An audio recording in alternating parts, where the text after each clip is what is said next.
Right, morena everybody, and welcome to our extraordinary council meeting for the 26th of May. I want to welcome our guests in chamber, those watching online, staff and councillors.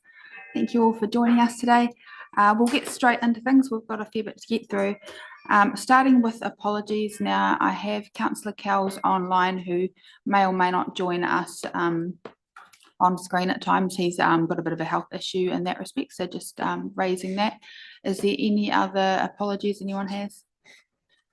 No, so I'll move on to declarations of interest. Do I have any declarations of interest? So I'm going to be putting a declaration of interest forward for the NOSLAM portion of the funding conversation. It's more of a perceived conflict at this stage, where I did work for NOSLAM prior to this role, so just thought it's probably a lot better for me to step out of that conversation. So when we do have that conversation, I will step away from the chair and it will be voted on separately. Do I need to move that at all? I don't need to. Thank you. All right, so that moves us straight into public forum. And I would like to welcome up Nick Neal and Stephanie Scott. And I'll get someone to give them a hand with the microphone turning on.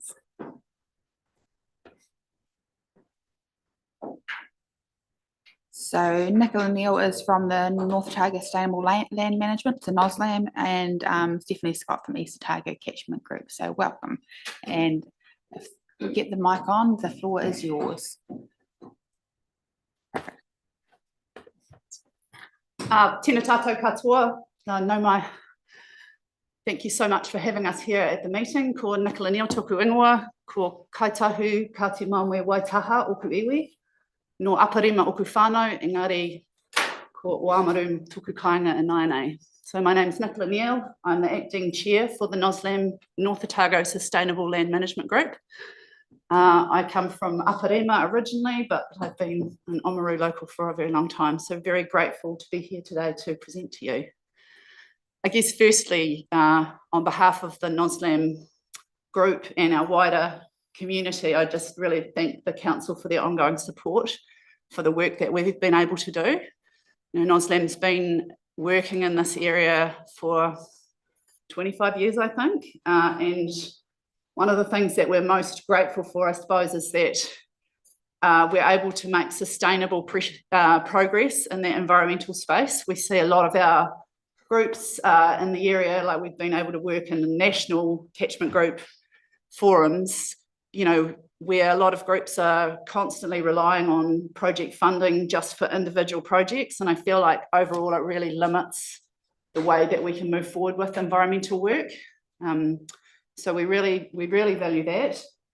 The funding that we've been able to receive in the last years has really enabled us to employ a consistent part-time coordinator that our wonderful mayor here has also taken that role on in the past. And that generally just allows us to keep making progress. You know, we have an excellent reach out into our community, into our farming community, but urban as well, and into our schools and businesses, and means that we can be there when people see an environmental need, and we feel like we're trusted environmental partners, apolitical, but able to respond and to liaise with groups like yourselves. So quite a few projects that we're working on in the Kakanui estuary, out on the Papakaio area with the Henderson Creek, which were, you know, a big biodiversity project there that we're really interested in being involved in. So mainly, obviously, our main parameters really are water quality, biodiversity, and enabling our farmers to improve their farming practice consistently to improve our water quality in the Rohe. Obviously, you've got our submission, so I'll pass over to Steph, and then I assume we'll take any questions or comments. Yeah, good morning. I'm Stephanie Scott, coordinator with the East Otago Catchment Group, representing the committee here today, and also sheep and beef farmer on the Kilmog Hill as you're driving towards Dunedin. Yeah, again, we would really just like to reiterate and thank the Waitaki District Council for the funding that we've received annually for the last few years for our catchment group. This really is our baseline funding and really is probably at the core of what we do. Without this funding, we would probably, it allows us to just keep progressing forward with many projects, apply for funding for bigger project work. It really keeps us going with doing the great work that we're doing in the schools in our area, including we do quite a big annual planting day with Palmerston School and working with that community, with that school community, and working, doing stream health work with them as well. Yeah, it's just, I think one of the important things about this funding is it allows for a coordinator, which means that our committee doesn't get the volunteer burnout like we can see in other community groups, which is really important. Another important to note is we are coming to the end of a couple of big funding projects. Our integrated farm planning project is one of them, which finishes at the end of June this year. And we are going to, just having our core baseline funding will just allow us to continue to operate next year and just keep doing, being engaged with our farmers, supporting them, particularly if freshwater farm plans roll out in the next year, and working with our schools and our community, and particularly liaising with and building relationships with our local rūnaka and stakeholders in the area. So so thank you for the funding that we've received, and if it's possible that we can get more funding, that would be great. Thank you, councillors. Is there any questions for Nick or Steph? Councillor Hopkins.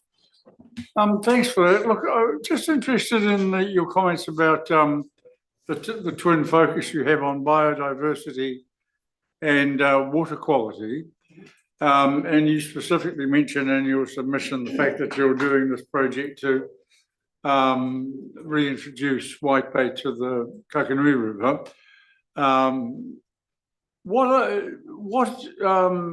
Can you cite any specific improvements in water quality, in particular rivers, creeks, streams, catchment areas, that would point to an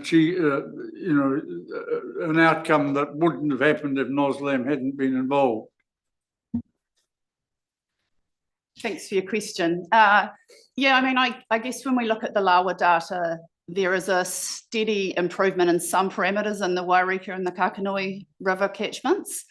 As to how much of that we could attribute to NOSLAM specifically would be difficult to put a pin on, but I suppose one thing that we do work quite heavily in is trying to educate farmers around winter grazing, intensive winter grazing, and how we can best manage that.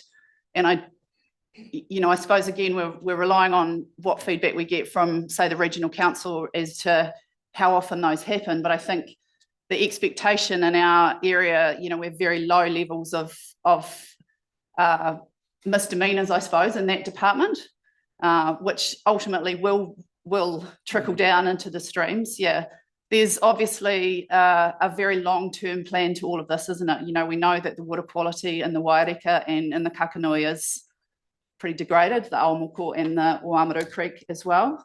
And we were just speaking about this before, just reminding ourselves that environmental work, we need to think like an oil tanker, not like a speedboat. We want to see instant progress, and we want to make all of those results, but they do take such a lot of time. So we have to remember that we want to be a bigger, more sustainable unit, pushing a bow wave in front of us, not fizzing around planting a couple of tussocks beside a stream and hoping that will bring an improvement, because I guess at the end of the day that looks pretty and everybody sees it, but it's not actually improving our water quality.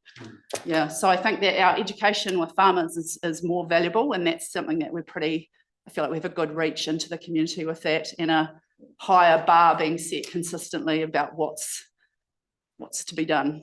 Thank you. Councillor Fellner.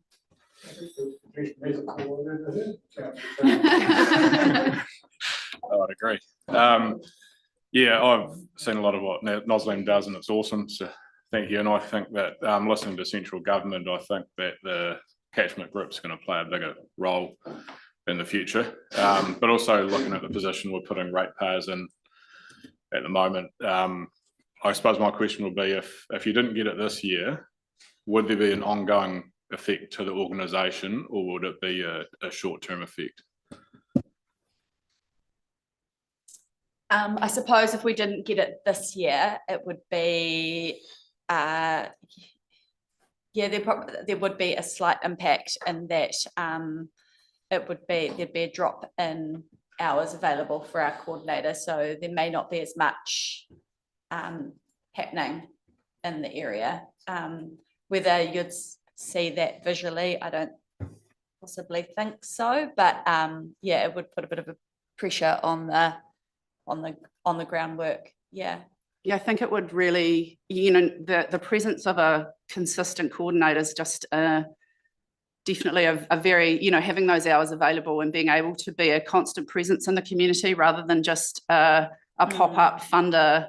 We have a big project, we plant, 1 million plants and then we disappear again. I think changing our community and our farmers' mindset about the environmental work that you can do is something that does require consistent, It's a consistent pressure. presence. Yeah, pressure or presence. Yeah. Yeah. No, thank you all very much. We'll be discussing it a bit later on, so we'll be back in touch. But thank you. Thank you so much for your time. Thank you. All right, councillors, we will now move on to the fees and charges, which is on page 7, and I'll pass over to Mandy to introduce.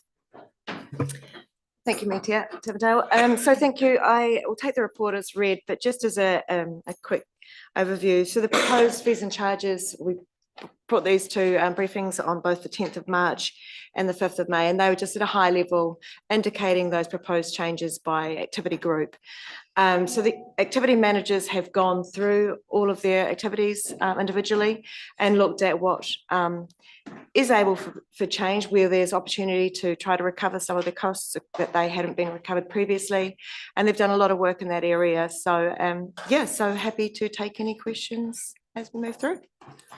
Right, so councillors, any questions? Councillor Slack.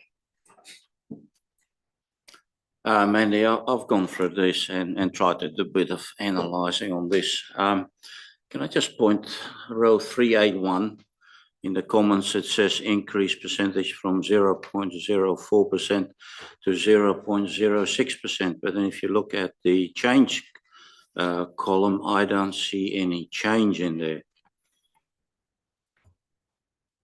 And the same on Sorry, row. Councillor Slack, can you please tell me what activity that was? Because I don't have the line number.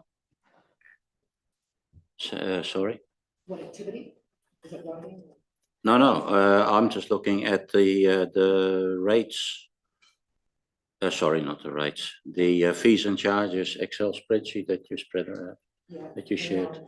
She's looking at the report. Okay, am I getting ahead of myself? I don't know. I can't tell for just looking at this. Sorry. We'll have another look through those 381. line by line to make sure. Okay. 381 and 408, same issue. And just a general question, if I may. So just to catch councillors up, I think Councillor Slack's working off a different spreadsheet that we received independently, which is not part of the agenda. Would that be right? Am I reading that right? Yeah. So I'm just going to give staff a wee bit of time to catch up with where he's at. Have you got that spreadsheet in front of you that he's talking about? So I wonder, Councillor Slack, if I can just get you to show them first what we're talking about while I take a question from Councillor Hopkins. And then we'll come back to you next, okay? Councillor Hopkins. Yeah, I've got a couple of questions. Firstly, in relation to the swimming charges on page 10, I presume that there are still people there who, there are still customers who pay with cash, or and assuming that's a not insignificant percentage, I wonder if it would make sense to employ sort of something like Swedish rounding, where if because you've got $6.30 and $6.40 and all sorts of odd figures like that. And I'm wondering if it would make sense to, if it's under $6.50, you go down, and if it's over if it's under half 50 cents, you go down to the closest. I think it's called Swedish rounding, where you employ that technique. So I just pose that as a solution that might make things more user-friendly for customers. Okay, we'll just push pause on that because we're best to address these now because we need to end up with something. First of all, pass to you, Mandy. So thank you, Councillor Hopkins. These prices were proposed by the Aquatic Centre, and they are always generally, because we're not dealing with big fees in the initial place. When we do any increase or review of those fees, they do sort of come to a less of a number, and they have been that way for might be $7.20 or $7.40 each year. It doesn't seem to be an issue at the counter because they do have those cash counters as well, but they are mainly paying by FPOS at any rate, or they've got the multi-pass access. But that has come from them and not tended to be an issue there because of that cash handling, I think. Yeah. Okay, next question, Councillor Hopkins. I'm assuming that the same CPI figure, like we end up with a whole lot of different figures and changes predicated on the amount that was charged initially, but I presume we have been consistent in applying a single CPI measure when we have increased by CPI? I guess if you're referring to the pool again, and it looks like there's a little bit of variation there. And again, that's because of that small number that they're dealing with in the initial circumstance. So to try and get it to a rounded number, it does create that variation from sort of a 1.8 to a 2.2. They are targeting that consistent number, but to try and get it to a more manageable rounded number as opposed to $6.33, which wouldn't be practical. They kind of round it up or round it down. And because they're only dealing with such a small number, it gives that variation there. Okay, in that case, why with the airport have we applied a completely different formula, and we've just slapped a 10% increase on everything? If it's CPI elsewhere, why is it not CPI at the airport? So it doesn't have, it's not CPI. Some of the activity managers have opted for a CPI increase. The activity managers need to look at their own activities independently to assess where there is the right opportunity to recover costs. For the Amaru Airport, that 10% increase across was to try to improve that cost recovery for that activity. So CPI is a base increase that they've applied on some of those activities where appropriate. But if you look at building as well and other activities, there's been a variety of pricing differences in there. Buildings introduced some new fees there where they haven't previously charged, and other opportunities there where they've looked at where they can improve that cost recovery in their activity to try and give some better opportunity and recovery there for council. And just to expand a bit on that, Councillor Hopkins, around the airport, that sort of is in alignment with our policies, which is saying that we want to look at it being not reliant on the ratepayer funding for the activity. So it's trying to move us into that space as well. So there is a cost implication to that. Did you have any other questions there, Councillor Hopkins? Or can I go back to Councillor Schlack for now? I do have a couple more, but you go back to Councillor Schlack. Okay, Councillor Schlack. Yeah, we had this discussion also in PAR, Mandy, and I mean, I look at all the items, and again, I work off the spreadsheet that you made available also in the review room, which I got it from, by the way. And I see 319 fees and charges without any changes. And I'm sure that there is reasons for that, for many of them, but with a CPI increase of 3%, 3.01%, and everything is getting more and more expensive, then I really like to know is how come we have so many fees and charges that have not increased? And that leads to basically my final question, as in how much of these fees and charges do we actually know? How much of these fees and charges in general is supported by rates, rather than that the fees and charges are enough for the cost recovery for individual items? So as I said previously, and you're correct, some of those activities haven't changed. Activity managers have looked at where there is the opportunity to change in line with neighbouring facilities. And you'll see, for example, the event centre, obviously the fees and charges that just opening in April, that hasn't been proposed for change this year. We haven't seen what that activity looks like over the course of the year to see where that recovery basis is. But likes for the Opera House and some other activities where they haven't, there was some shifts in some of those fees and charges last year, and they've taken them to a point where they feel that they can at the moment. But next year I will be encouraging a very deep review of all of them. I feel that, you know, as you said, Councillor Schlatt, costs have changed and we need to ensure that we do some really thorough comparisons to neighbouring facilities, communities, councils, and making sure that we are doing the best recovery so it isn't relying on rates. So yeah, Amanda. I guess just in terms of the bigger picture, our funding needs analysis and our funding policies are set in the long-term plan every 3 years. So that's the opportunity where we'll get to that next year. We'll start these conversations at the end of this year. And you'll look through each activity and consider what funding is applied to each activity. So how much it is rates or user charges or grants or other income streams that we can use. So that's a whole big process that we go through in the long-term plan. And because it's set in that policy, we can't do too much tweaks. So we can't change something from being entirely rates funded or half and half rates funded and user charges to fully user charges unless we change that policy, which we'll be working through the long-term plan shortly to do that. And just to answer your earlier question, Councillor Stack, apologies. It looks like there has been a couple of columns where they haven't carried across the change because it's some of those ones that you've identified, the activity and building. It's not a set increase, it's an increase with some words, and it hasn't picked that up into that column on the right-hand side. So we'll just double check those for consistency before we release that publicly. I'm sure you put them in there just to test me, Mandy. So look, just picking up of what you two ladies have just said, I'm not going to ask for you to go back and revisit this. So there's too much work, there's not enough time. But I am going to pick you up as in that when we get to the long-term plan and we revisit and the departmental managers revisit this, we get some insight as in, and I don't expect for every line item, there's too many of them.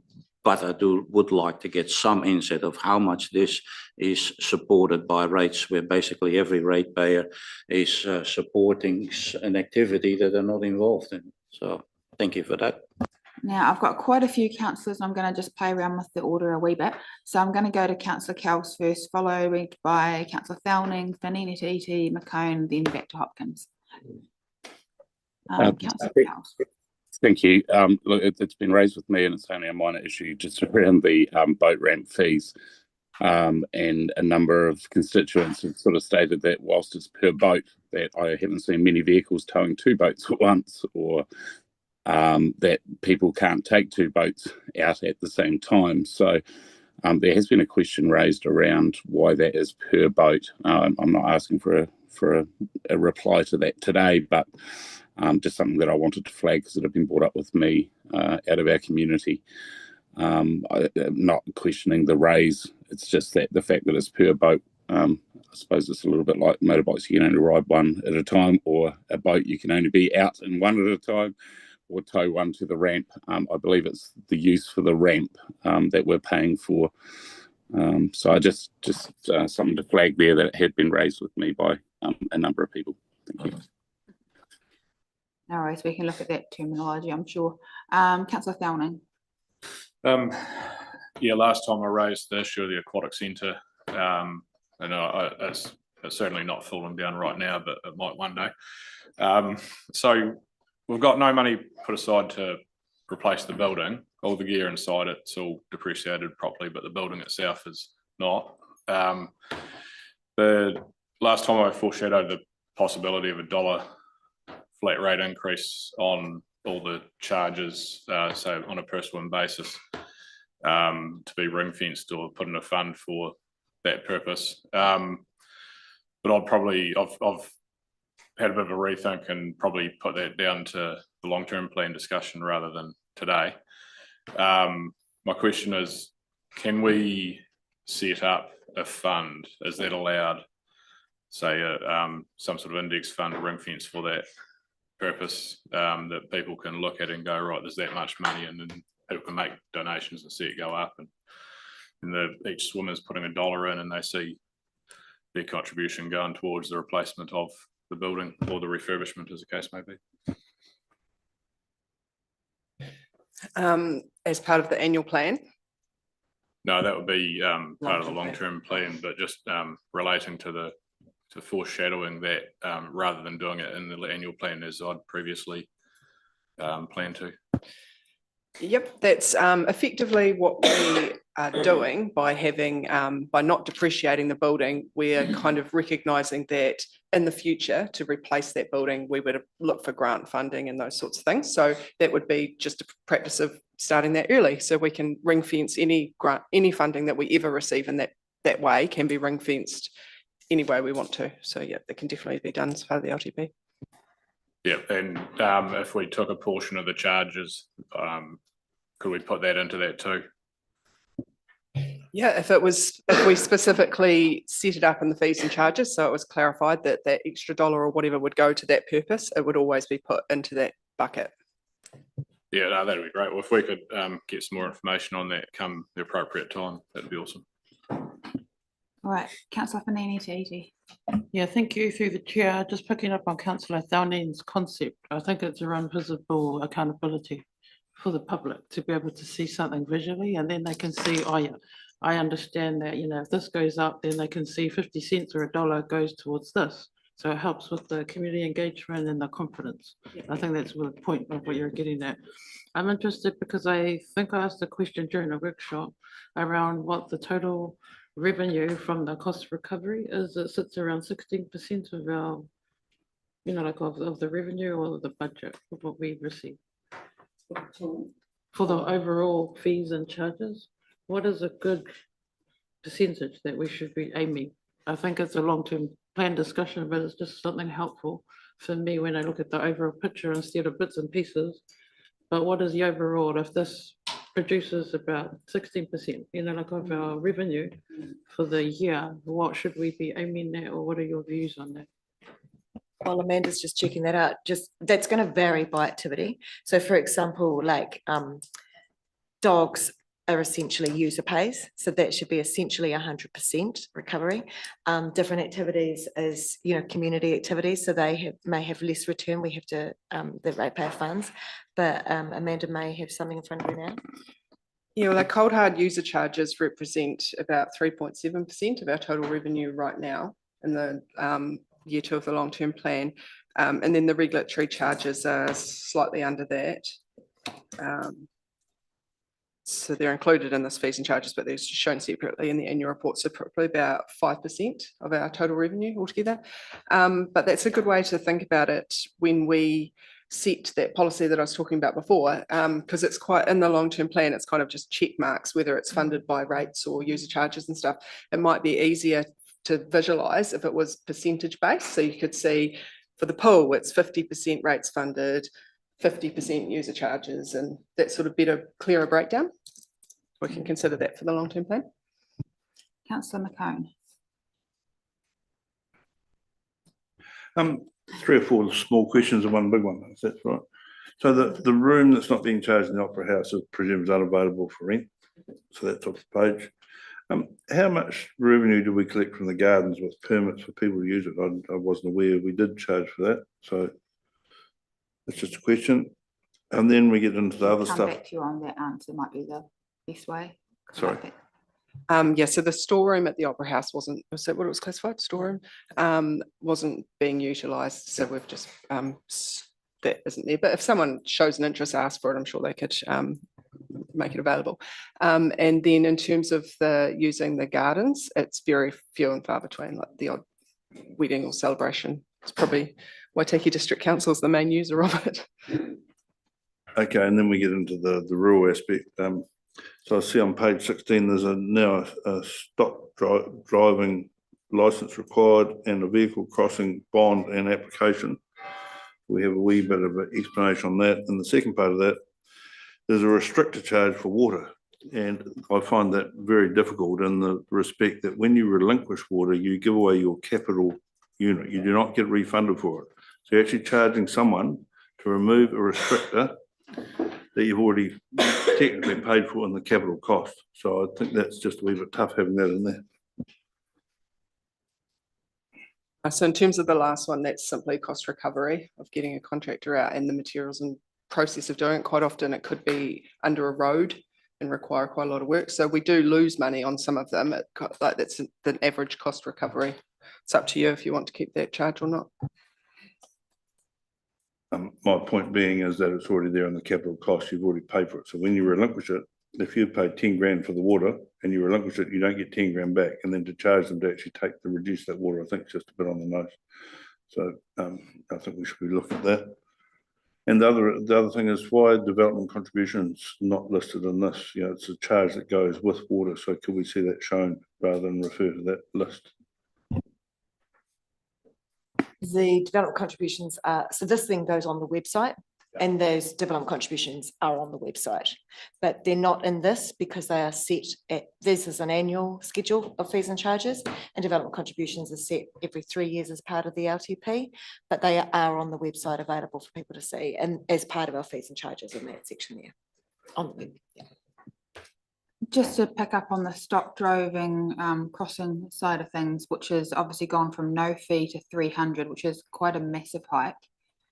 I just wonder on that one, because obviously we still want people to do things right and to actually inform us. And I wonder if that's going to actually drive more stock to be not sort of going through that permit space. I just feel like it is probably quite a steep charge would be my comment. So I'm wondering whether or not anyone can speak to that. Amanda. Yeah, again, this is simply to recover officer time spent. It's similar to the other one that John spoke about. So it's up to council whether you want to go ahead with these charges. That's a new one this year. It's simply for the purpose of increasing the user pays to offset our rates requirement. So just to understand it better, do staff go to site for these ones to actually inspect what's happening for every stop crossing? I've had these before. From the user's point of view, you just put some information into a system and you get a bit of paper back. There's no staff were involved on site, and the bigger part of the job was actually talking to other farmers and communicating with everyone else. So I assume that was the purpose of the stop driving permit, but in practice it normally actually happens farmer to farmer.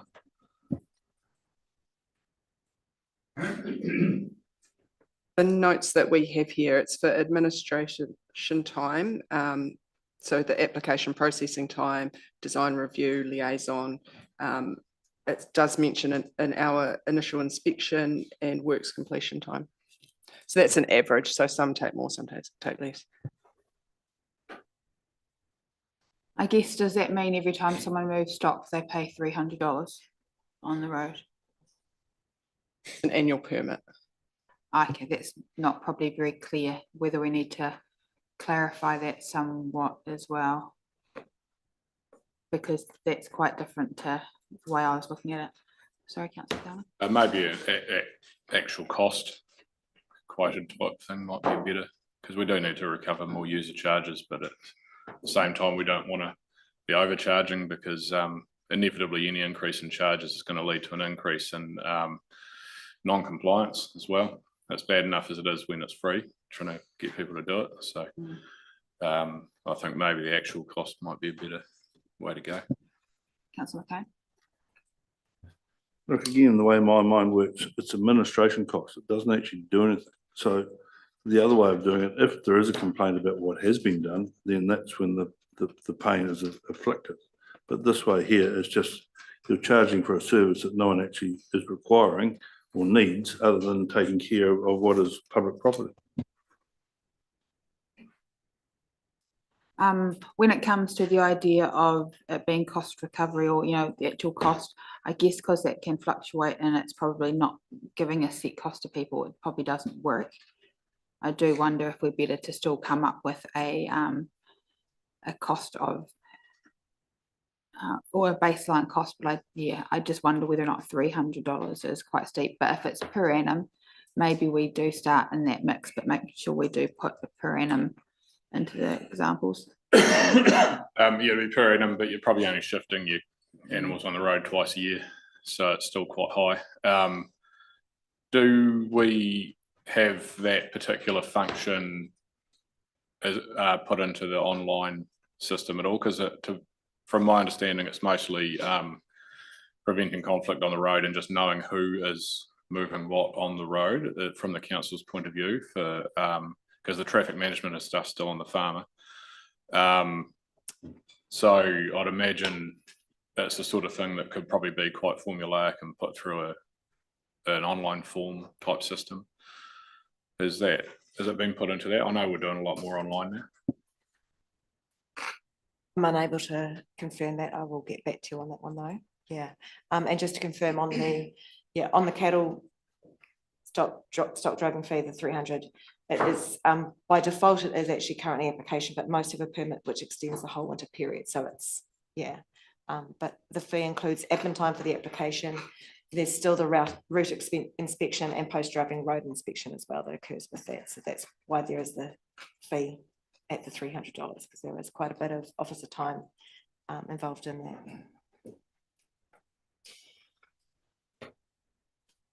I think when we come to making a decision, it's probably one we need to make a decision on. Move on to Councillor Holding. I see it's just a name change in the fees here, but under the harbour fees, just curious, the fish case hand uploading fee per case, what is that charge? And this seems odd. Sorry, I missed that question. I was just reading an answer to the application fee is an online application for the stock driving.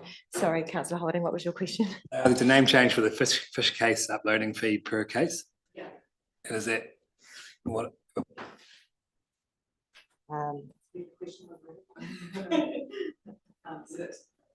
Yeah, it's just a name change for them to make it clearer what it was representing.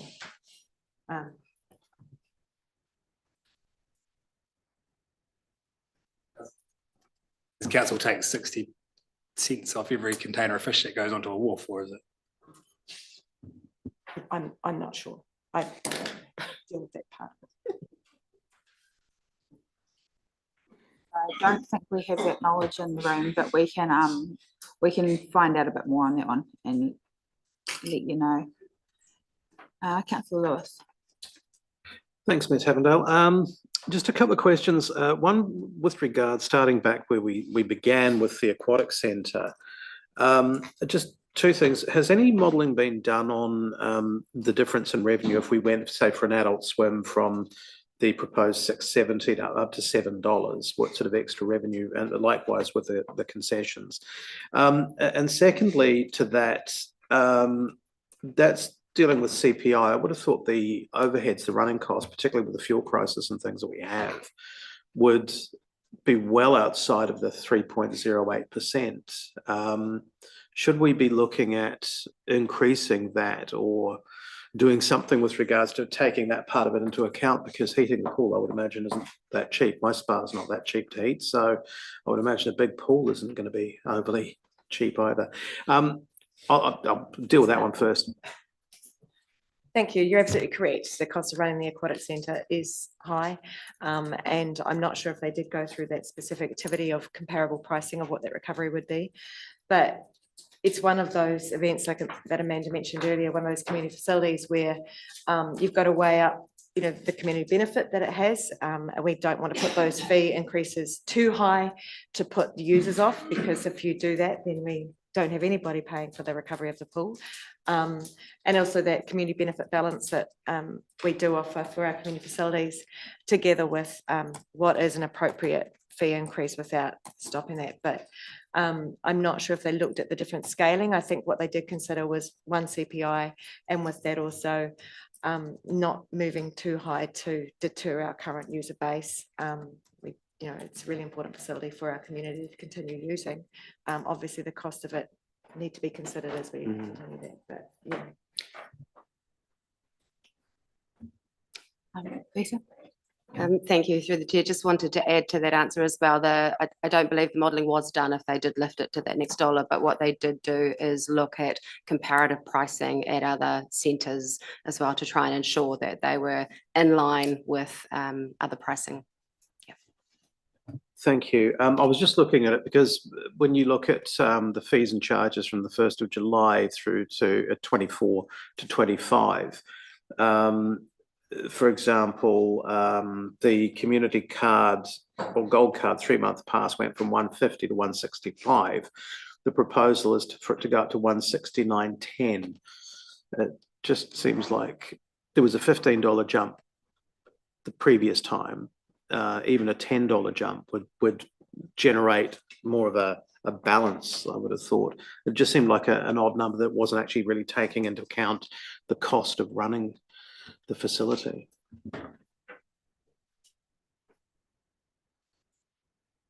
I'm not sure if you want an answer to that. It would be nice, but that's okay. It's probably not really a straight question, but I would like to see that looked into a wee bit, I think. The other question I had, bearing in mind that there was a circus carnival in town on over the weekend. When I passed by, I haven't actually seen. When I passed by this morning, I didn't actually get a chance to look and see, but when I passed yesterday, I noticed there was a load of rubbish bags left there. Just concerned that when events like that go, that they're fully covering the cost, and we're not getting left with the cost of actually clearing up after these sort of events, because they do take a few dollars out of town.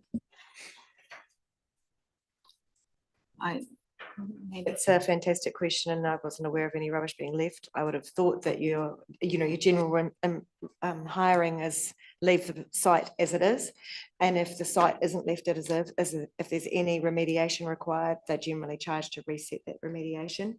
So we'll get that confirmed whether they had to do any extra pickup or what was required there, because that is generally the responsibility of the hirer to leave it as they found it or set it right. It may have been cleared away, as I say, it was yesterday morning when I was going, yesterday afternoon, I think it was, when I was coming past there, and there was a load of rubbish bags there. So I was just curious about that. All right, now I'm going to start to tie it up. I do have Councillor Hopkins and Downing, and then we need to land this one. So Councillor Hopkins. Yeah, just on page 13 of the agenda, at the bottom, there are some very sizable increases in building consent charges, and they vary dramatically, 100 and something, up to over 1,000, with others at 600 and 500 and so on. What's the logic for the variations, and are we concerned that, in a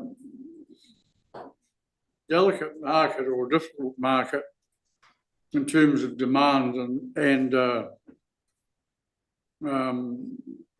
terms of demand, that these may act as a deterrent? Thank you, Councillor Hopkins. That's a great question. Our building manager did a great amount of work in reviewing of these fees for the building activity. He created a very large spreadsheet that considered all neighbouring councils in the South Island and also private activities, because we do have a number of private consenting people around now. So he considered all of those, and look, that is where there's also those new fees that have come in, where we've been previously not charging and other areas were. So he's made sure that we are still very comparable to all market opportunities to get that work done. There has been some increases. We haven't taken into consideration particularly our admin time that's involved in those activities, but they are in line with other councils and other private activity providers that are doing that. So I feel very happy with what he's landed at. He's done a great amount of work to come to those recommended activities. Well, that to me is an unsatisfactory explanation, because simply saying, oh, we're the same as everyone else, so doesn't, that's what you've said, is that these new figures are comparable, yes. I'll pass to Mr. Cock there, Councillor Hopkins. Thank you.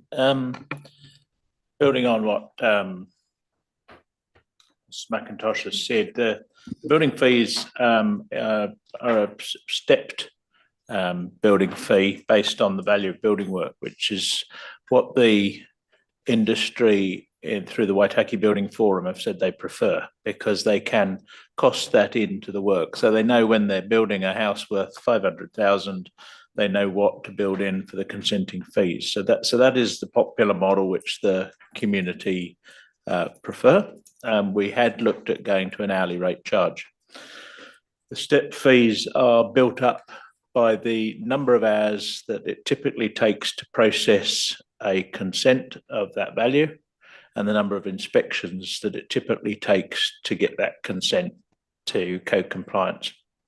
And so within those set fees, there's X number of hours built in for processing, there's X number of hours built in for inspections, and for the administration component of that. Those are then verified against other BCAs, private and territorial BCAs around the country, to make sure that we are within line. They also allow for, if we have an excess of work, we can outsource that work to approved contractors, which we have signed up under the accreditation scheme, and we can still recover sufficient in our fees to pay for those contractors. So you will, in your analysis, see that there is contractor spend in the Building Consent Authority, but that's for such consents as if we have to go outside, if we've got conflicts of interest, or if we get a sudden peak in workload, and that ensures that we meet the cost recovery target set by council. So I have a very high level of confidence in these figures, that they are accurate and they do reflect what it costs to do the consent processing.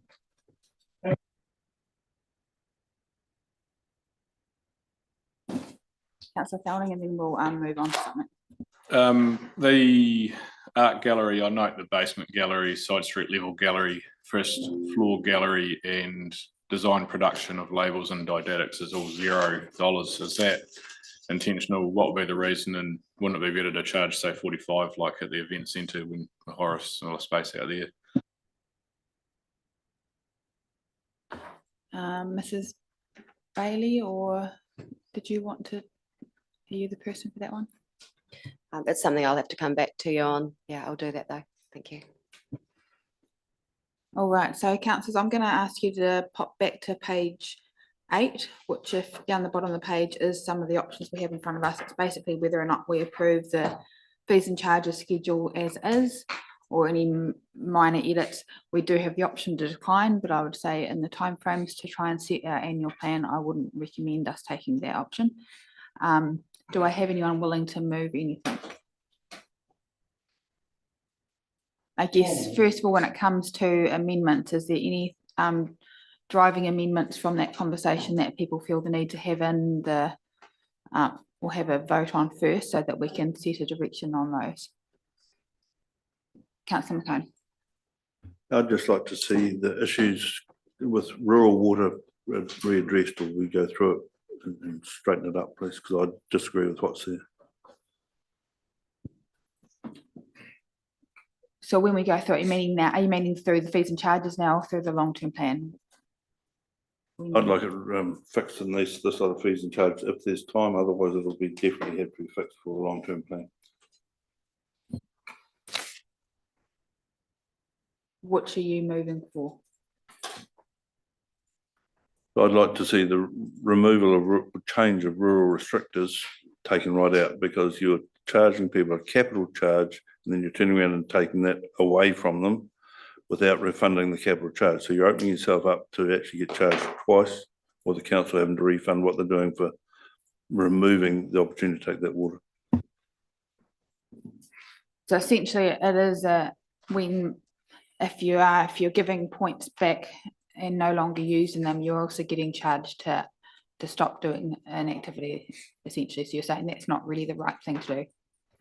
I'm not, because you paid $10,000 as a capital charge to actually get that water in the first instance, and then you're giving it back, with which you get no refund for that $10,000, but you're actually being charged to remove the restrictor that does the job. Okay, so what page are we on for this one in particular, Councillor McCone? 17. Okay, we'll move to page 17, councillors.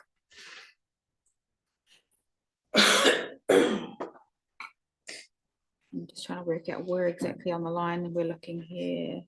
I can draft something and just tell me the name of that particular charge in the document. I'm just trying to.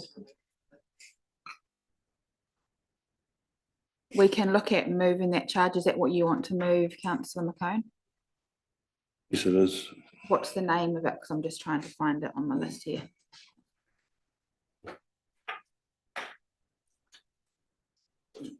Second one under water supply tackle. Restricted charge, physical costs, restricted change at 490 going up to 625. It's always been a charge. So just to clarify, that this is if the restrictor needs changing, this is charging it at cost to the person who needs their restrictor changing, rather than the ratepayer picking it up at the moment. So if you remove that, then it'll either have to be borne by the scheme or by the ratepayer when the restrictor needs changing. You know, I get that, and it's not, it's more complicated than it should be. But what I'm really saying is, if you're relinquishing a unit of water, then you should not be charged for changing the restrictor to relinquish that unit of water.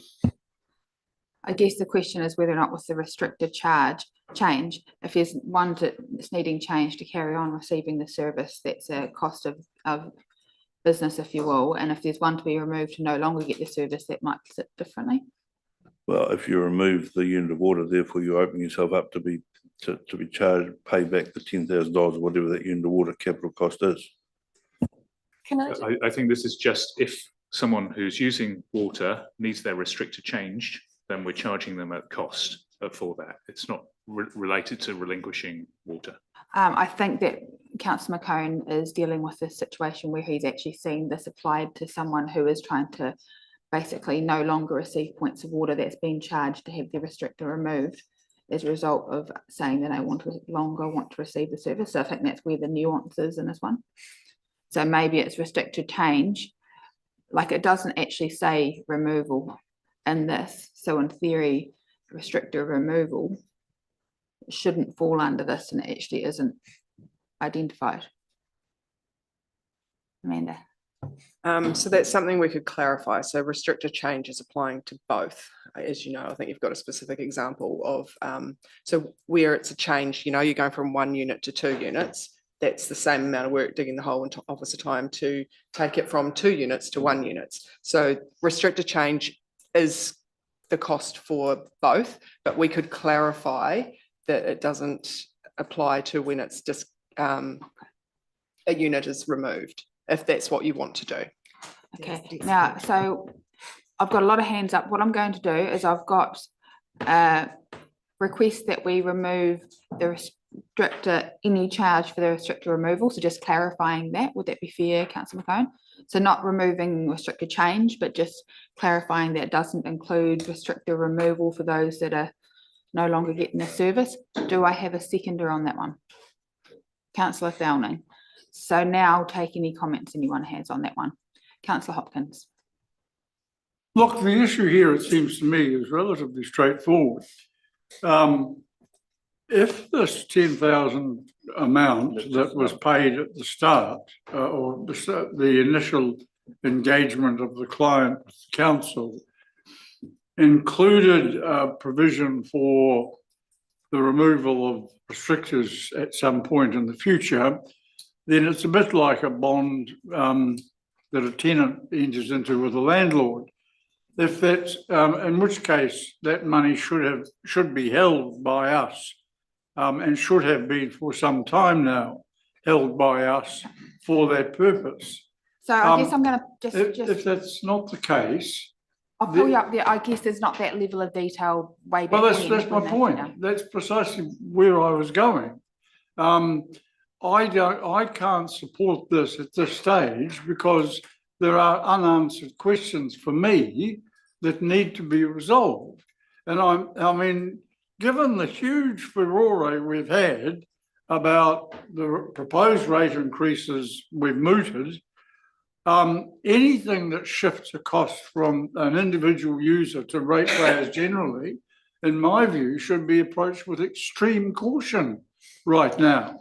So as of the moment, unless and until the fundamental issue of what that $10,000 covers and whether it covers removal of a restrictor is resolved, I'm not willing to say yay to this just on the say-so of one of our members, sincere as the view may be held. No, that's fair. Councillor Thowning. Yeah, I think enough is known because you pay your $10,000 at the start. That theoretically goes towards building out the scheme to be able to provide the water that you've added the demand for. What John's saying is when, as in the case that's happened recently, somebody went from 2 units down to 1 unit, they're handing us $10,000 of capital and then we're charging them, we're going to charge them $625 for the pleasure. So it's more we're still going to win by $9,375 if we were to remove this charge, or for this instance where you're downgrading or changing a restrictor to hand that capital back, because if they wanted to go back up, they'll have to pay another $10,000, or if the next owner wants to go back up. So that's this is still landing squarely on the side of the ratepayer in terms of who benefits financially.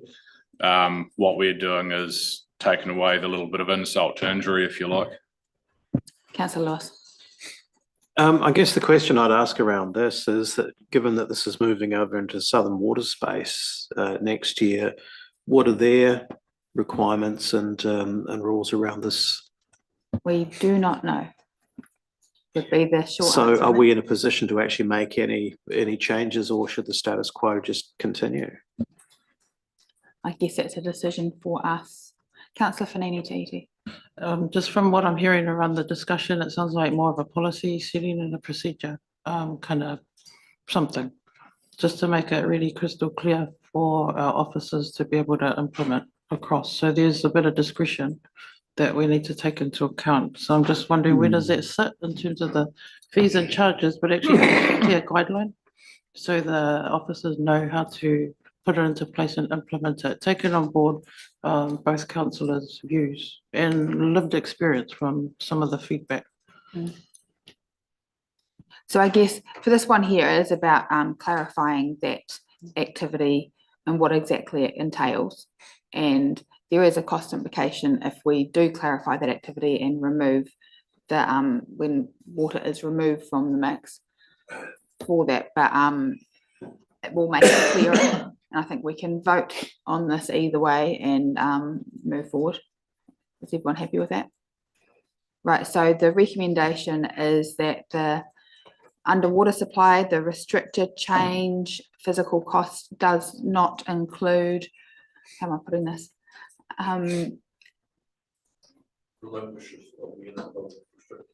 Relinquishing of water units, restricted units. Does that make sense? Sorry, let me pull up what I've got here. So I thought you were wanting to remove that from the table, that charge, but you actually wanted to change it Well, essentially, yeah, so the restricted change, Yeah.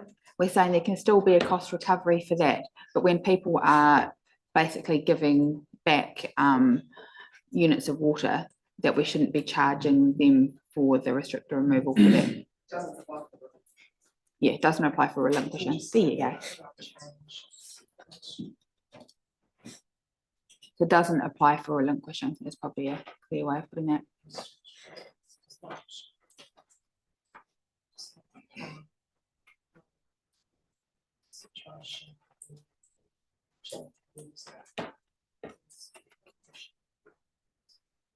Units. Units.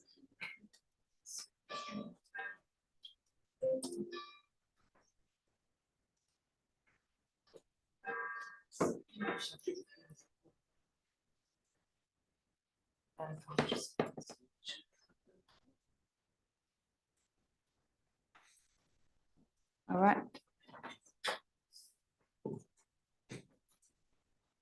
So this is when I will take them one at a time. Was there anything else before I start putting things? And I'll start with seeing how that flies. But was there anything else that people wanted to change within the fees and charges? I think we need to put that now. Councillor Holden. Sorry, just in response to the word changing of levy, it's a little bit confusing. I think the fish case, the answer I've had is fish case levy councils can't actually impose that as MPI, but I'm just trying to say, is that fee still fit for purpose as a uploading fee? So what do you propose would make it clearer? We've tried to make it clearer. Is it a charge we should be charging? It is from that response. Sorry, that response confused me. Yeah, so just to clarify, if everyone else, I forwarded the answer on to everyone via email. So yes, we've charged 60 cents per case that is unloaded by commercial vessels onto Norman B. Wharf. Traditionally, this has always been charged, and they've changed the wording from levy to be more clear that it was per case. The reason they had to change it is because we don't have the authority to charge that. We don't have the authority to charge levies, so she's changed the wording to be what is the wording now? Fish case. Fish case charge. Yeah. As opposed to using the word levy. Yeah. And to be very clear that it's per case.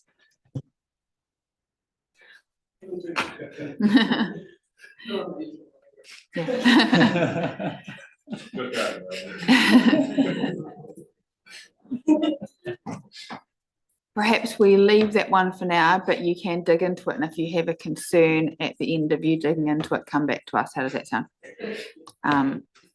Right, so I'm going to look now. I had a mover and Councillor McCone. Are you happy to move the entire table with that change?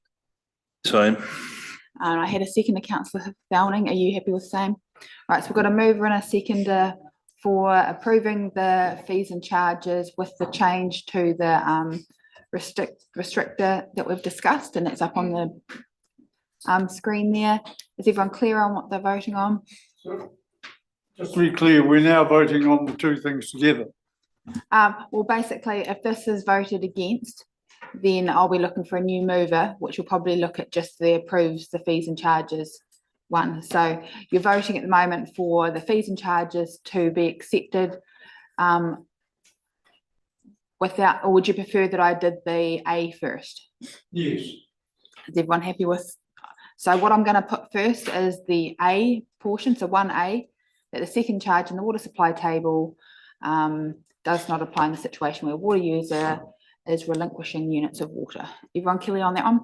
So we're just voting on A. I'm going to put that. All in favour, please say aye.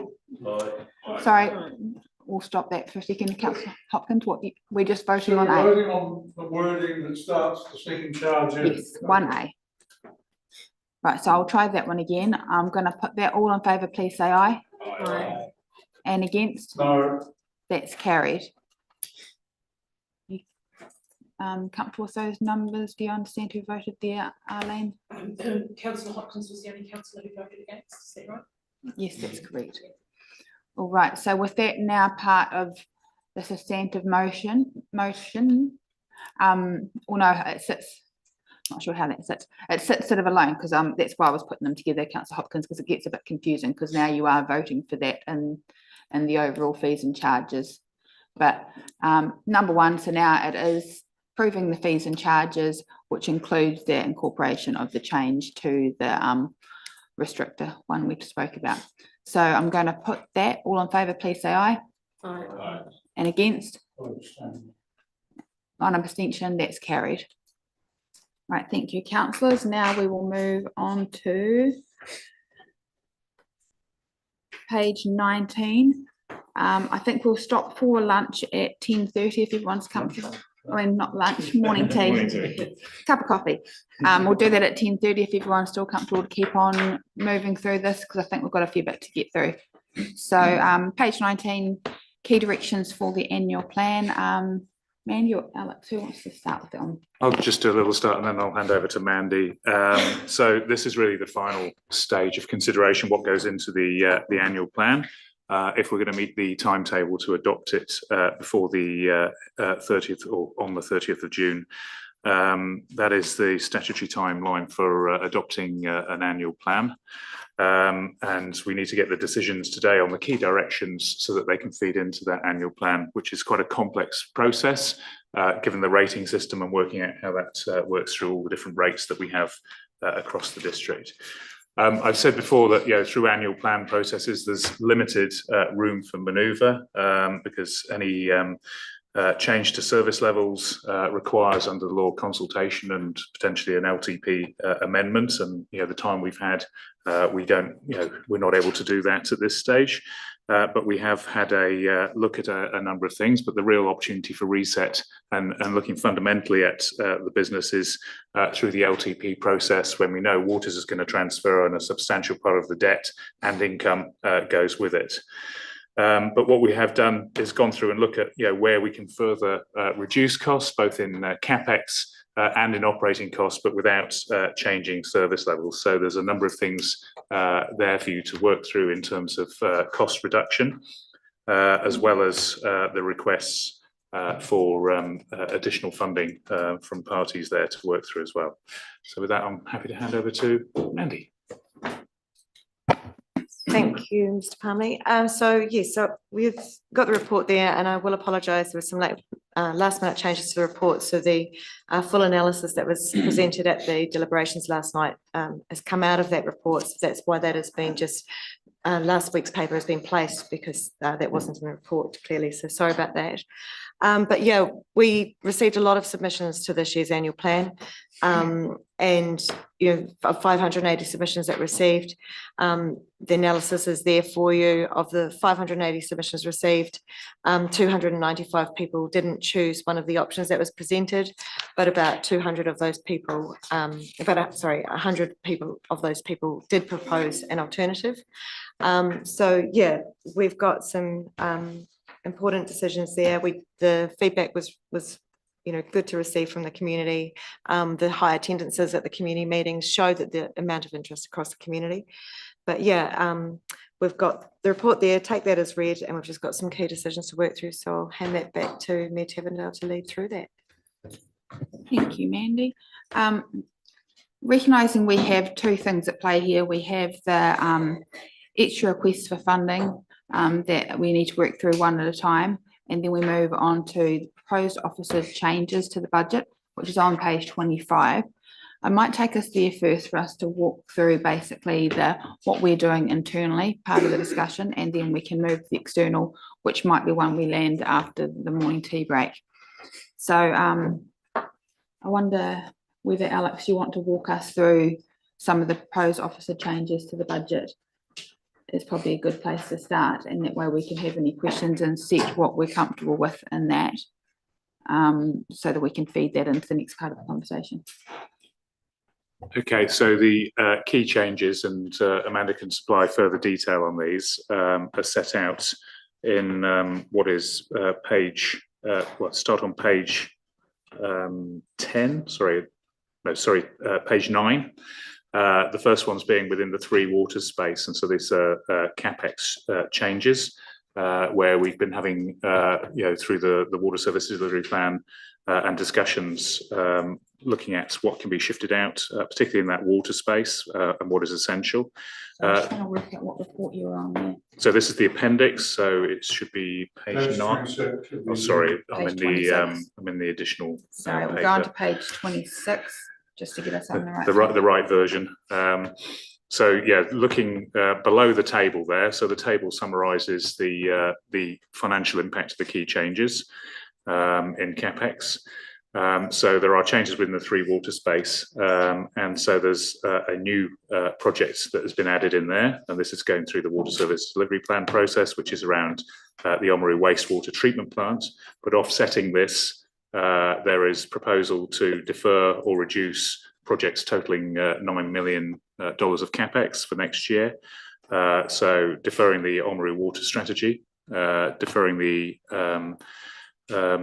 wastewater capacity project, deferral of desludging, and reducing UV upgrades. Do you want to just stop on the water one? Yeah, I think we start there. And I guess my first question is, in conversations with DIA, do you see this still meeting the requirements we have for the water services delivery plan? Have those conversations been had? Yes, those conversations have been had, and the proposal is that we get a draft of the water services delivery plan into DIA when that is ready for them to formally agree that before it then comes back to yourselves as councillors. So it's in line with those discussions that we've been having. Okay, councillors, in that water space on page 26 there, around the key changes to water, mainly CapEx spend, is there any other questions on that? Councillor Holden. Just by deferring this strategy, is there any risk about putting it off later to what the cost could end up being?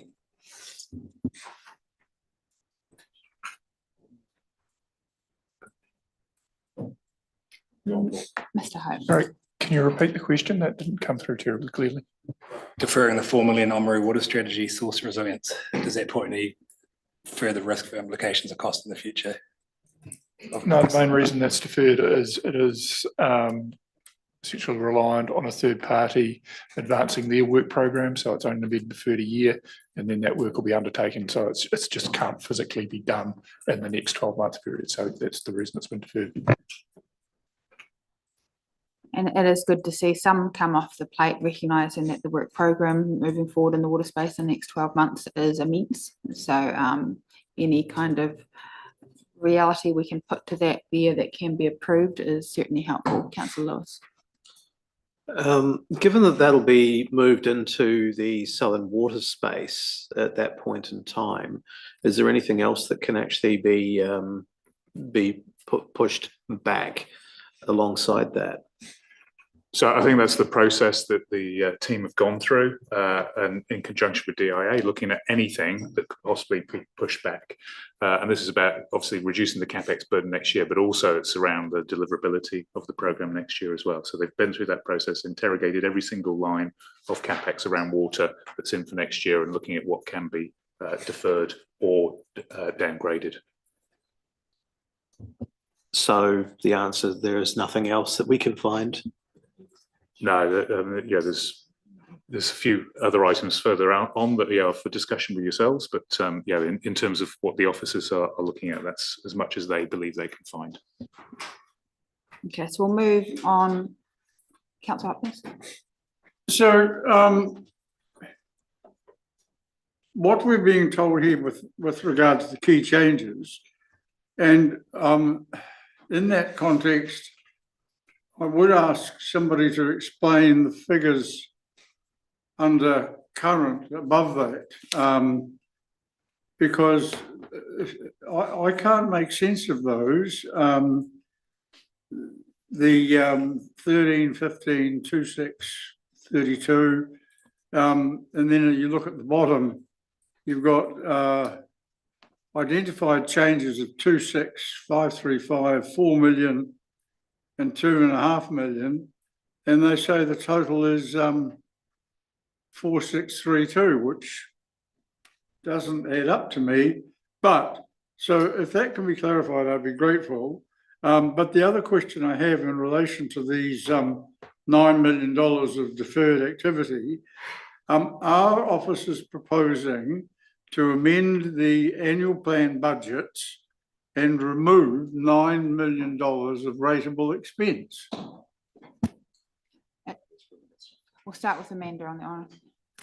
So just to clearly explain the table, so in March and April, there was that top table, the total of 57,587, that was the full initiatives listing that we had discussed earlier on, a couple of months ago.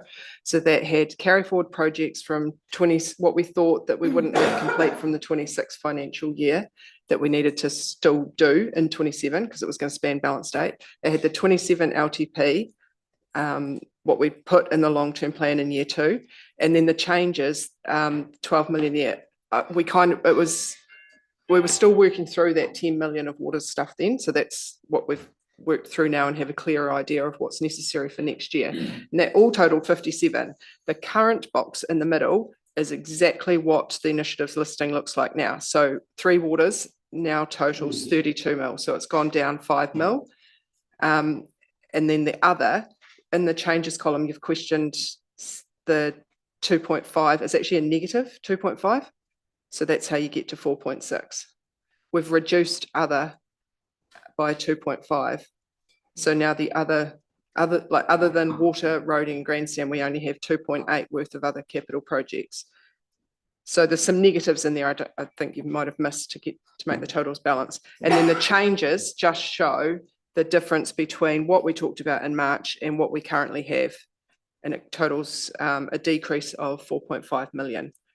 And a lot of that is in that changes column where I had the 12 million of uncertain timing come down 7 million. Sorry, how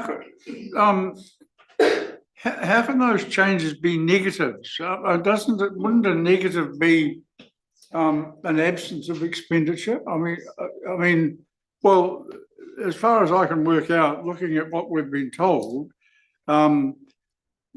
we're not, obviously, if you look at the annual plan figure of 37,425 compared with 32,070, there's a $5 million saving, but we're still, you wouldn't put a minus in front of the 32 or the 5. Around the changes you would, because what we're talking about is from what was expected, we've managed to put some negatives in there, so basically take things off the program. So that's the change. So some of them are a positive change and some of them are a negative change. So those, if you look then at the 4 figures, 2610, 535, 4 million and 2512, which of those are negatives? Pardon? So the negative on there is really hard to see. I do get no, that's fine. Okay. It gets hard to see. No, I've got it. Yeah, that's fine. I'm fine. I see now a little straight line wandering randomly in the middle of a vacant white space. Very poetically put. Right. Right, we'll move on. Just we can just park that understanding at the moment. Or Councillor Slack, did you want to add something to that? Being the ever practical one around here, I know that's an Excel spreadsheet. Maybe the negative numbers next time we can display in red. Yeah. I just had a question about the new $2 million project that's been added there. Does that, it's probably one for Mr. Cook, does that include the securing land for the relocation of the Orwell Street wastewater pump station, or is this separate? I think at this stage we're still working through a process on that, and some of that's sitting in the public excluded space, but it is looking at what may need to be done to future-proof that area. Which is why I framed my question the way I did. Yeah.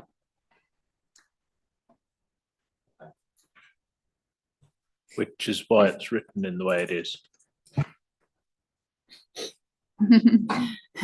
Councillor Hopkins. Can I just say to Mr. Palmley,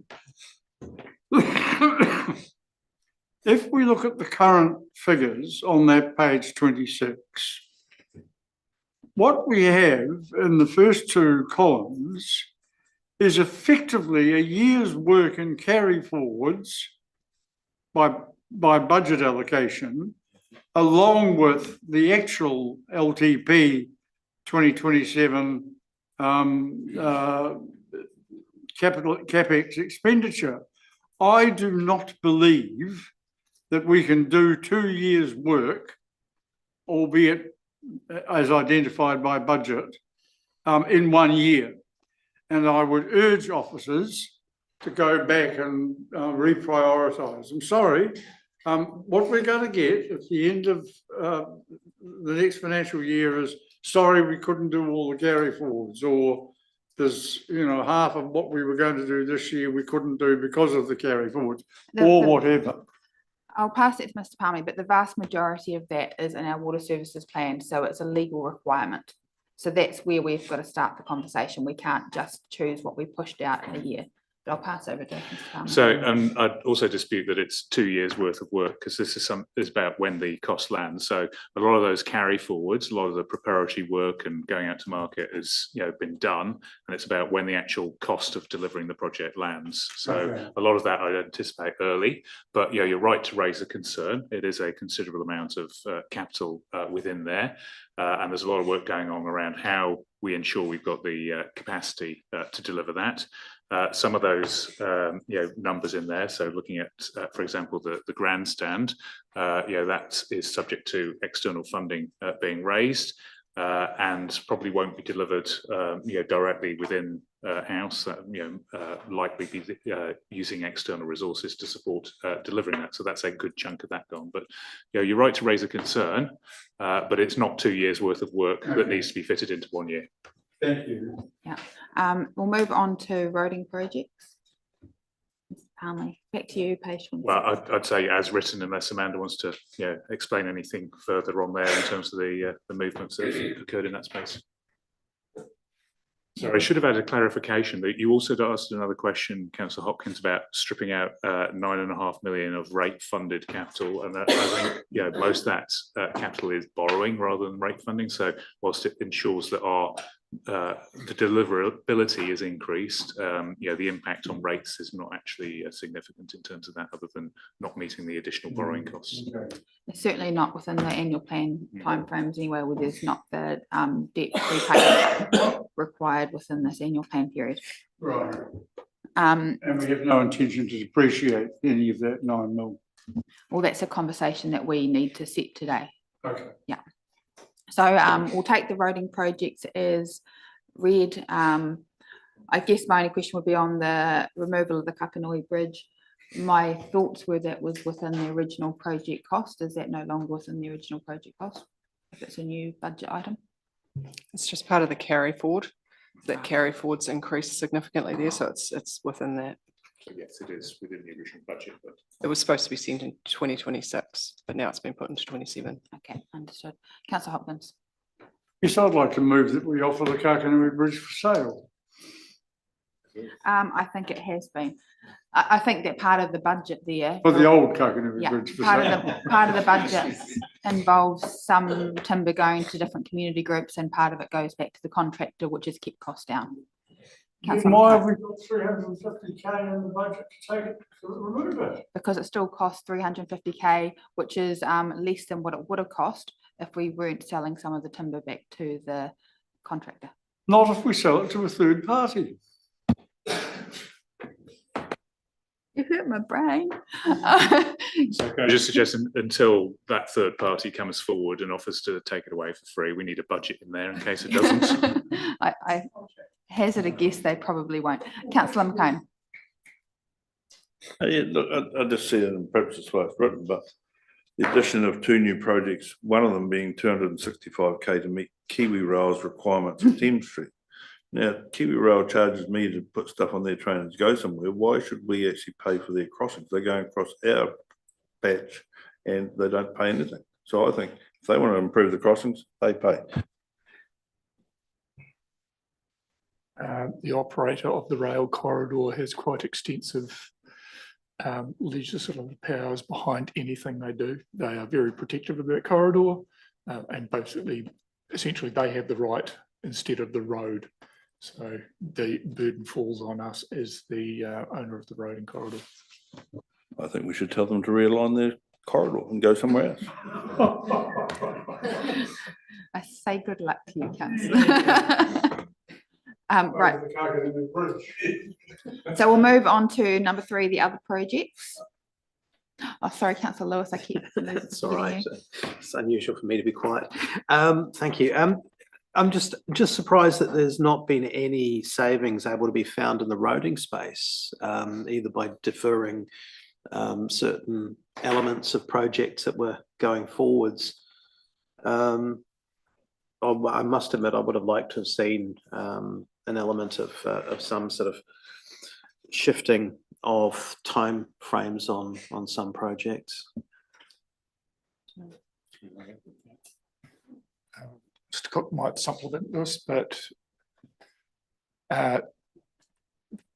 there's very little room to defer major projects in the roading space. If you defer them outside the 3-year funding window that gets agreed with Waitaki, that disappears. So essentially now this is the 3rd year of that agreed program.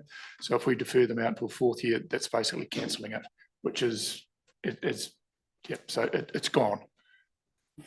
Just a supplementary to that, is this figure that we have here, the 12,177, is that the full cost, or is that our share of it minus the before the subsidy?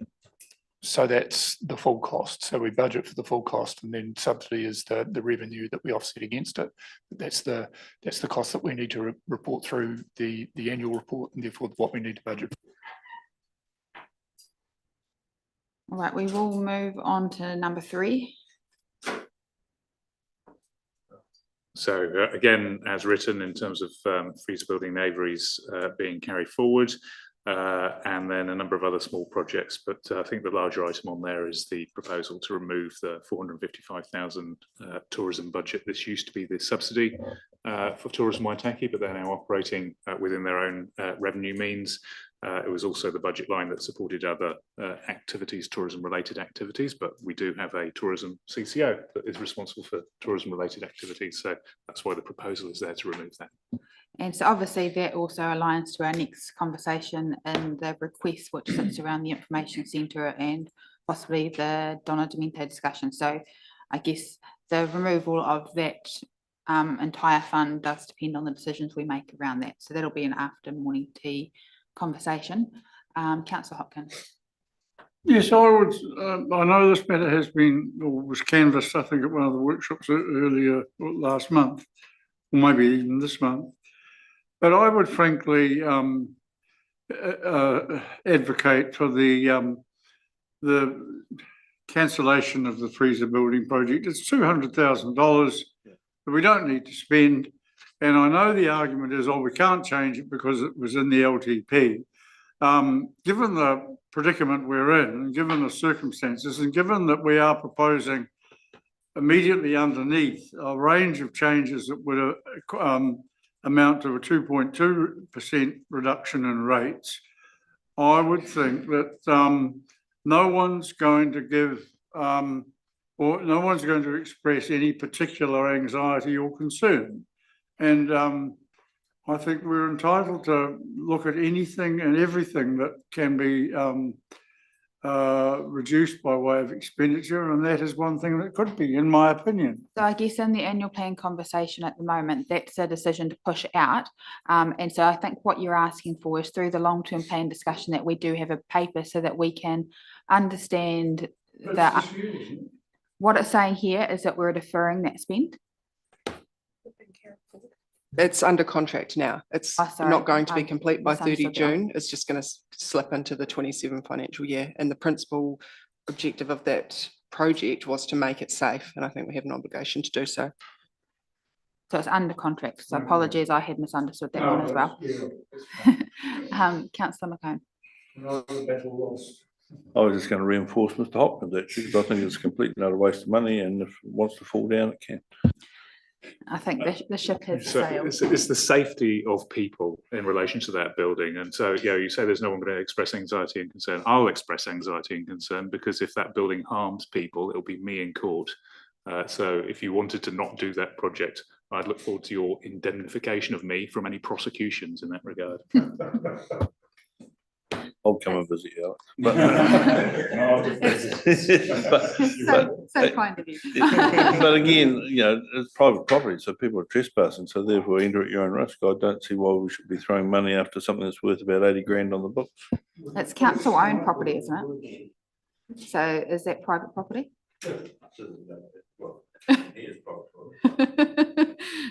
That could be argued for a long time.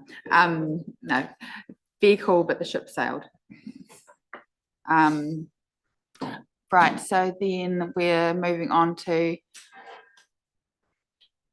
the full project list, possibility to defer. And we're looking for officers to seek direction, which we might have to move into, and I'll just make sure I've got a full list of, so we're covering off everything in that conversation straight after morning tea. So we'll move on to this list here, and we might just take it one at a time and take votes on that after morning tea, and then we'll move on to the other requests, and we'll finish it up with where we land on the overall potential rates increase number. So we'll break now for morning tea.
All right, welcome back.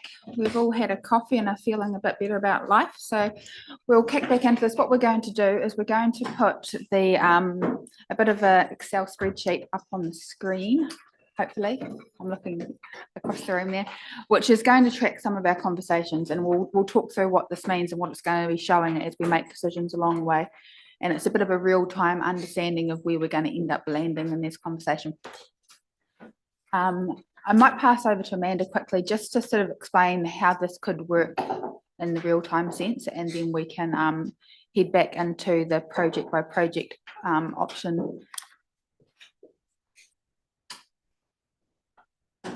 Yeah, so I'm just trying to make it big enough that you can see it, but then it still shows enough of the detail. So this is basically showing, it's the same one that we saw in the paper last week with the three options in red, so the 19, 27 and 45. And it's live, so this is formula driven, showing what the overall rates increase would be from the prior year amount of 50. And so it's been expanded to include everything else we need to consider today, the additional funding requests we had through our consultation. So there's the NOSLAM and Information Centre and things in there. And then from the CapEx listing, there was a couple of them, 7 of them, that are actually rates funded. The majority are debt funded, but these few here you could consider deferring. So that was on that list that council was provided about a month ago. So we could go through those as well. Other changes that we've just been through to do with the CapEx program. So as I said, they're largely debt funded, so they won't be discussed as part of the rates change. Also, officers have found some reduction that's noted in the paper to do with operating costs. We've just booked those reductions, so I haven't put them as a decision here. I presume that you would like to see decreases in those areas.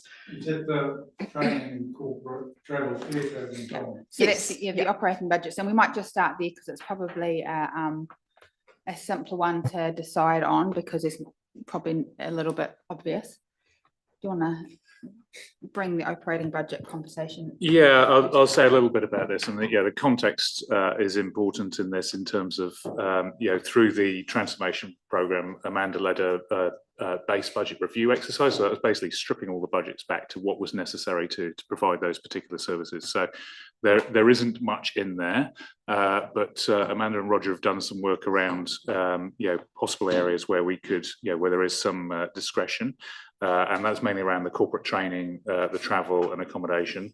My caution on this is that we're in a period of significant government reform, and so a lot of the travel and accommodation is associated with being part of those networks nationally and regionally that particularly give us information and are able to coordinate with other councils in terms of that reform. So we've been mindful of that, making sure that we don't strip that back too much, so that we are not fully within those networks.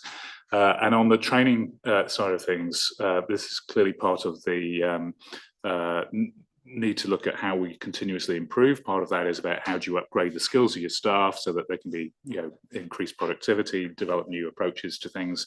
And so we think there's scope for reducing the training a bit, but that's not about stripping that out completely. That would be a backward step, and it would be a signal that we don't want to get better at what we do. We don't want our staff to improve. So those are the main OPEX cost savings that we've found in there. Any questions on that?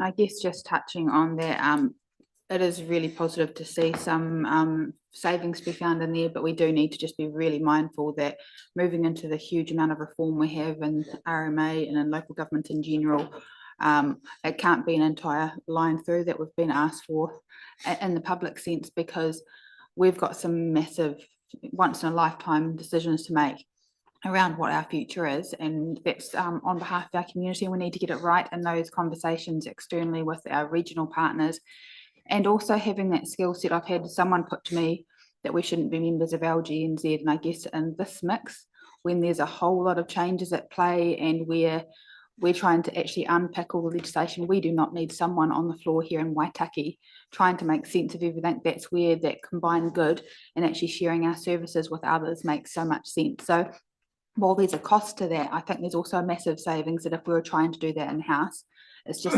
not practical and it's not cost effective, and it's going to open us up to a whole lot of risk of not actually fully comprehending some of the changes and the best ways to enact them. So I just wanted to highlight that. Was there any other commentary on the training and expenses part of things? We'll move on to the next one.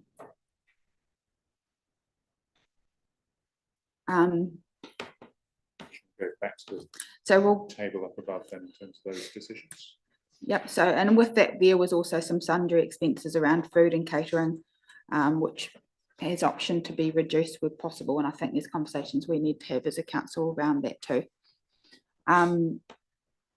If we move into the table further up, councillors, and we'll just start through because these are the ones that we need to make a decision on. Do you want to walk through them, or they? We'll start with, I'll start going through them, and if there's any extra information needed, we can move into that. So the Oamaru water strategy scoping phase at 100,000, which is a debt impact that won't show in this year's annual plan rates. Just making sure, Amanda, you're in the same place I'm in that conversation. Or are we going on to that? We're on that additional. Up top there, so not down here. So there's a few different tables at play. Right, so we'll go with the additional LTP initiatives to consider. So there's the restrictor check program, which we're saying was that a defer best practice but could defer. Councillor Lewis. Just looking on there, it's 150. Down on our notes, it's 100K. No, it's 150 on page 27. My apologies, reading the wrong line. So the water strategy is the 100,000 one, but that is a debt that won't have an annual plan. Yeah, that's why the water strategy is not on there, because it doesn't impact the rates. So the restricted check program at $150,000 best practice, but could defer. I wonder if we want to take, sorry, I'll take Councillor McCone first. Look, I think that's a no-brainer. That's operational, and if your restrictors are providing more water than you're actually getting paid for, it reduces, so it's a payback. So the initial cost might look expensive, but the return is way better because you're reducing your operating costs. So you want to see that kept in the budget? Do I have, or do you want to move as such that it's, or it's already in the budget? So essentially, these are in the budget unless you decide you want to take them out at this stage. They're in the budget. Councillor Hopkins. Look, think of the submissions we got. Think of the concern, anxiety, anger that the three options presented triggered. If officers are saying we could defer it and save ratepayers $150,000, why would we say no? So I guess Councillor Hopkins, are you moving that one gets removed from the budget? No. I'm challenging Councillor McCone, who doesn't want rates increases, but has just said keep this in. Okay, so what I'm saying is, I don't need an argument on this here. We need to just have a process around it. Essentially, if it stays in, it's in there already. We don't need a vote on it. If someone wants to see something removed, I need someone to move that. We need a seconder, and then we need a vote on it. So that's why I'm saying to you, if you think it does need removed from the budget, would you like to move it? You don't have a motion on the table at the moment. No, I don't. I'll move that the restricted check program be deferred. Okay, do I have a seconder for that? Seconded Councillor Linwood. So now we will open up to debate. Is there anyone wants to speak to that? Well, just speaking, I think I've said it all. Yeah, microphone on, please. Sorry, I think I've said it all, but basically, we have I think, in terms of the community's response, let's park officialdom's concerns at the moment, and let's actually try to forget the mockery and criticism we've copped on Talkback and other media platforms. My view is, if you look at what ratepayers have told us, we have to make every endeavour to save every dollar. And this is a chance to save 150,000. Thank you, councillor Slack. As far as I'm concerned, any water-related project that can be deferred and passed on to Southern Waters, I will be moving to defer it. Thank you, councillor McCone. Of all the options up there, that is the only one that I see gives us payback. So it might cost us 150, but it could save us 300. And to me, if you start that process, you're starting a process, especially in a system that it's been proven that we could be losing between 30 and 50% of our treated water. So if you cut that down as an operational cost, you are getting payback for your money. You've got to start somewhere. And I've known through experience, if you don't start somewhere, the problem doesn't get fixed. So I'll be voting against it. Councillor Fellman. No, likewise with what John said, I think that one in particular would be a false economy. We actually want to make the situation better, not worse. I mean, how we got into a lot of this was the government stepping into the water space because councils weren't doing things like this. So, likewise with the rest of it, I can't see too much false economy, but this one, yeah, I can. And I guess while I take that point, I think about the work program we've got ahead of us in the next 12 months and how viable it really is. And this is another thing that we do have the ability to push out. While I do absolutely take the points that it is a fossil economy in that respect, I think it also buys us that little bit more space to do some of the other work program. But I will put that. So the first, what we're moving here is that the restricted check program is deferred, I guess for 1 year at this stage. Well, my view is that deferred is sufficient because that will automatically require it to come back as part of our LTP considerations.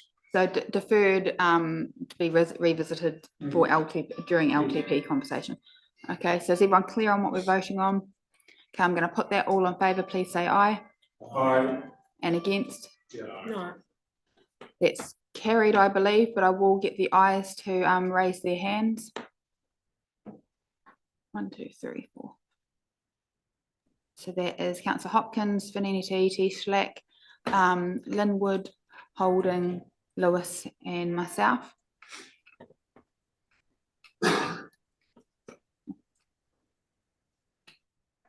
Sorry, I didn't see where Brent went. Sorry, Brent. Yeah, I'm an aye. Thank you. Sorry, you want to repeat that? Yeah, I'm voting for. Thank you. Thank you. Right, so that's passed. We'll move now on to the Otamatata water supply storage issues and options assessment for $30,000, which creates a resilience risk. Okay, so that's moved to be deferred by Councillor Hopkins. Yes, you can ask a question. Thank you. Just looking at all of these options that have been put in front of us, have they been, I guess, looked at as individual items, or I'm just keen to know, like, say we do decide to defer all of them, like what that broader impact looks like, or have they sort of been, yeah, I guess, assessed as individual items? They've been assessed as individual items by the infrastructure team, the property management team where they're involved, and the assets planning team. So you could move all of them at once and it doesn't have a cumulative negative effect or anything like that.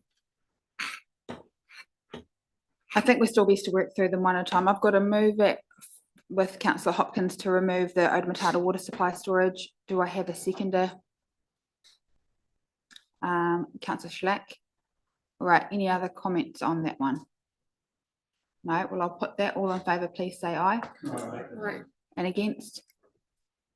That's carried. Councillor Cowles, just checking whether you're an aye or a nay on that one.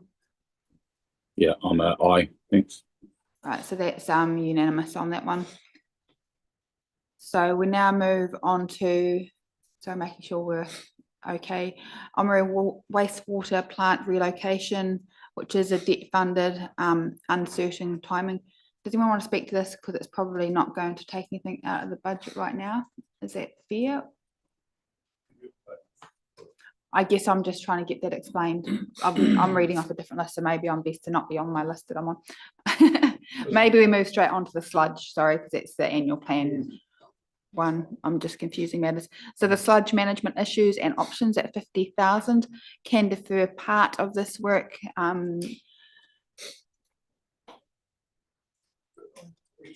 You have a question, Councillor Hopkins? Look, I have circulated twice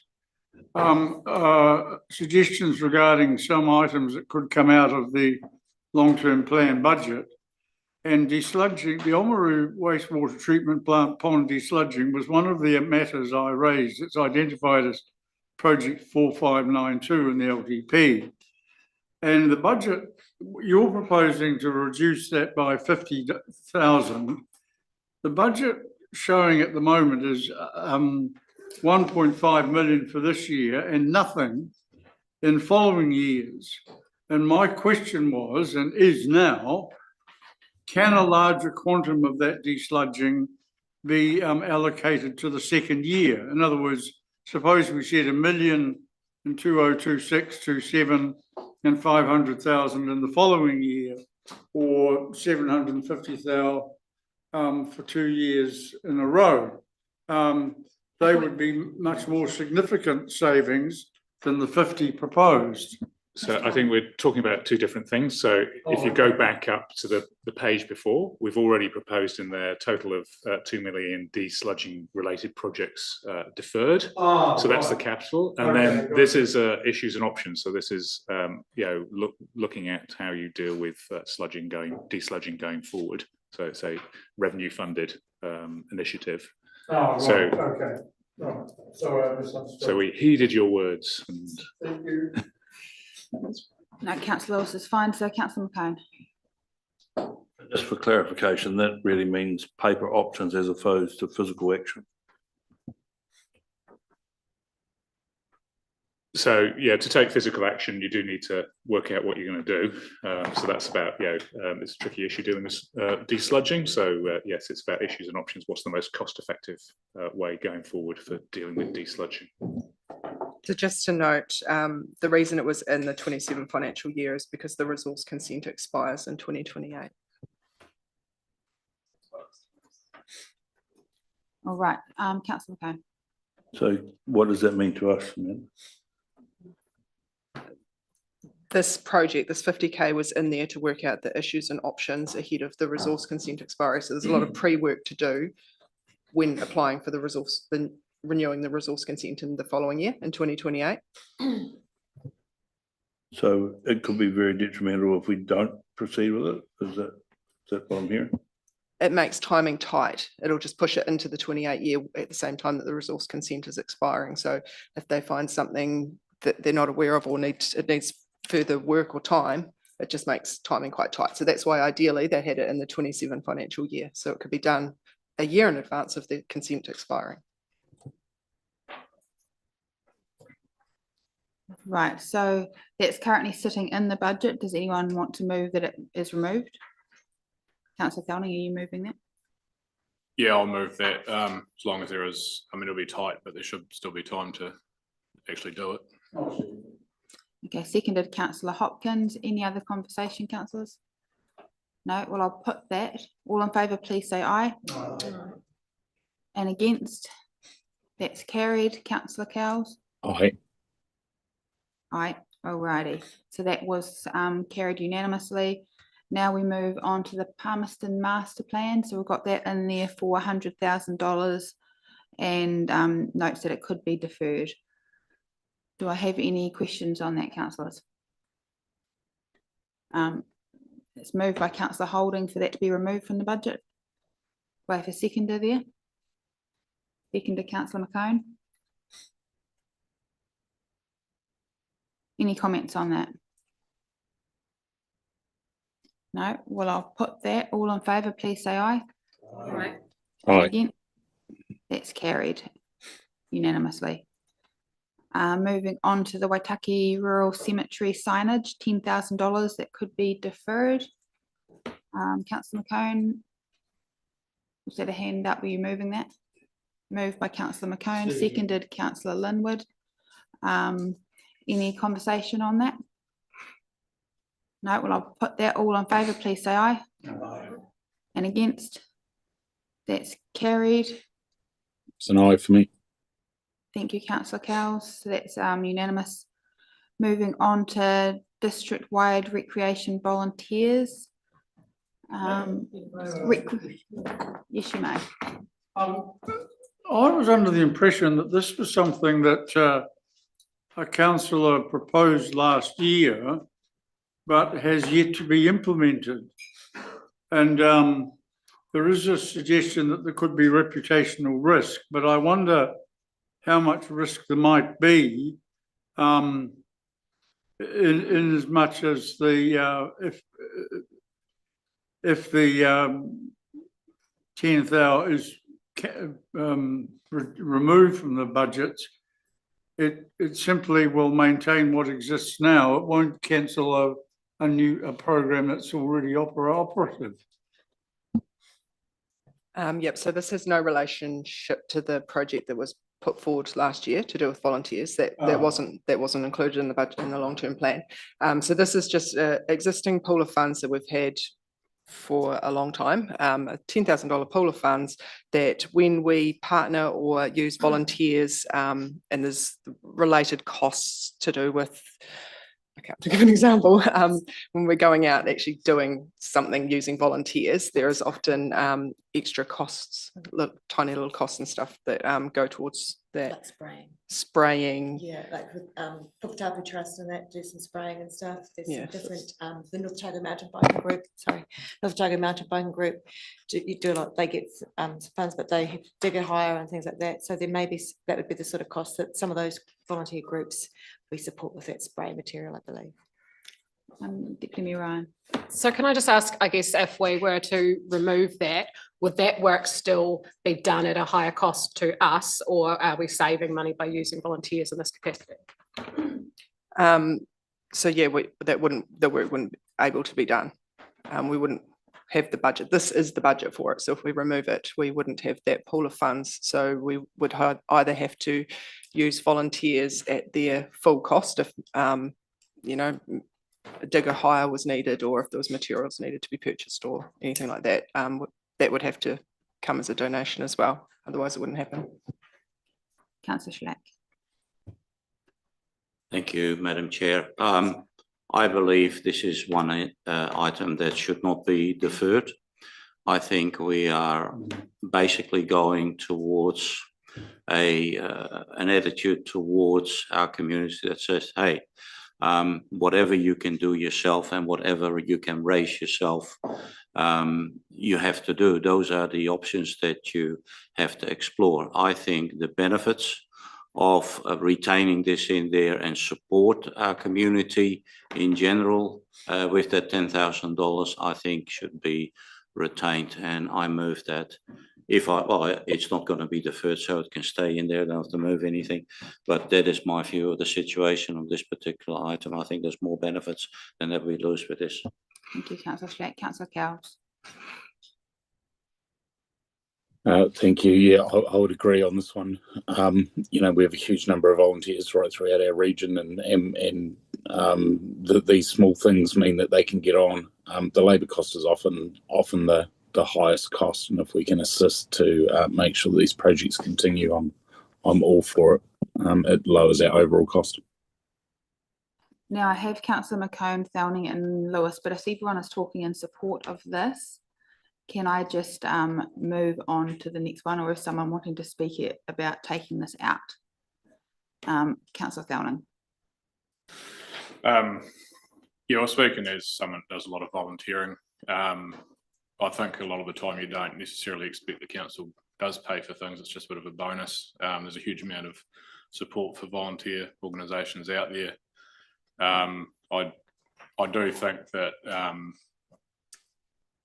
it's definitely worthwhile.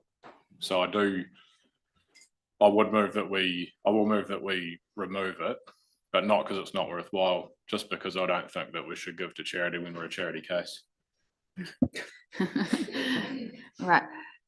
I'll take Councillor Fanini Titi, and then I'll look for a second. I'll just take. Yeah, no, thank you. I'm just kind of considering, are there any other grant funding that we could apply for that could be contributed to this. I know in our organisation, we ring fence something. It doesn't mean that we don't value, the work of volunteers is very important, but I think in the climate that we're in, we just need to be quite considerate in terms of what are the alternative sources of revenue we can access to help support anything that we may not necessarily take into our budget. So there are other options is what I'm considering. Were you wanting to second that movement in? So that's seconded by councillor Fanini Titi. Councillor McCone. Yeah, look, it's 10 grand, and in the bigger picture, it's 10 grand is a lot of money, but I think also our community's been beaten up with their volunteering and discouraged from doing it, and I think there's an incentive that we actually get the community back involved with the district. So for a token gesture, I take on board what Hannah's just said and the way Sven's phrasing it, but I think we might be a year or a year, maybe two too early to actually look at the other options. All right, what I'm going to do is I'm going to put this one. Councillor Sorry, Hopkins. Madam, I don't mean to be contentious, but no one has seconded the motion. Councillor Fanini Titi did. Councillor Fanini Titi did. Oh, I apologise. Thank you.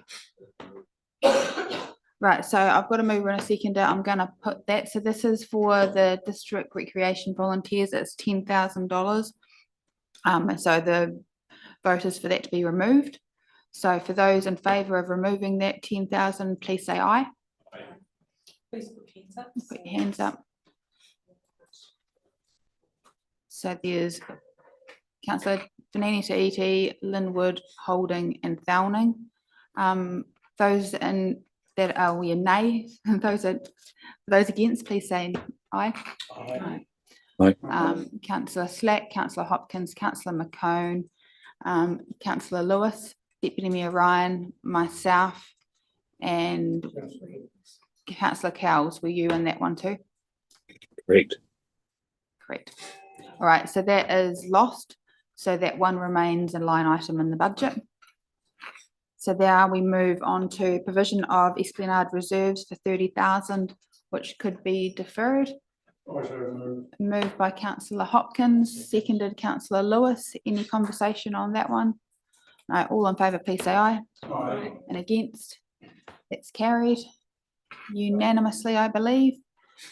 Councillor Hopkins. Yeah, Madam Mayor, could I just raise, again, going back to the email I talked about before, and Mr. Palmer may be able to advise if these have been considered. But there were items in the budget, project 35629, 800,000 for the sealed runway at the airport, project 1024, council accommodation needs at 24 Thames Street. There's a budget allocation of 1.350 million. Sumter Wharf restoration, 75,000. Okay, councillor, you're racing through a whole lot of things right now. Do you want any answers? Or Well, what I are you do, asking? yes. Yep, so can we slow it right down Oh, and go sorry, one all at a right. time? He's pointing out the ones that are zero. They were in the budget a long time ago in the long-term plan last year that we set. But when the managers and executive team went through the budget and it was presented in March, they were already removed. So the far column, you'll see that it's zero in the budget. So just one final item then, Amanda. Did the improvements to the skate park, that 325,200 get removed? Yes, it was removed earlier. Thank you. There's two there on the table, but not on there. Okay. Okay. So there's two more which aren't going to affect the budgets for this year, but they're around us setting a program for next year that are currently debt funded that I'll add to the conversation. One being the Wamuru wastewater plant relocation, which is sitting as debt funding. I've got Amanda looking at me strangely on this one.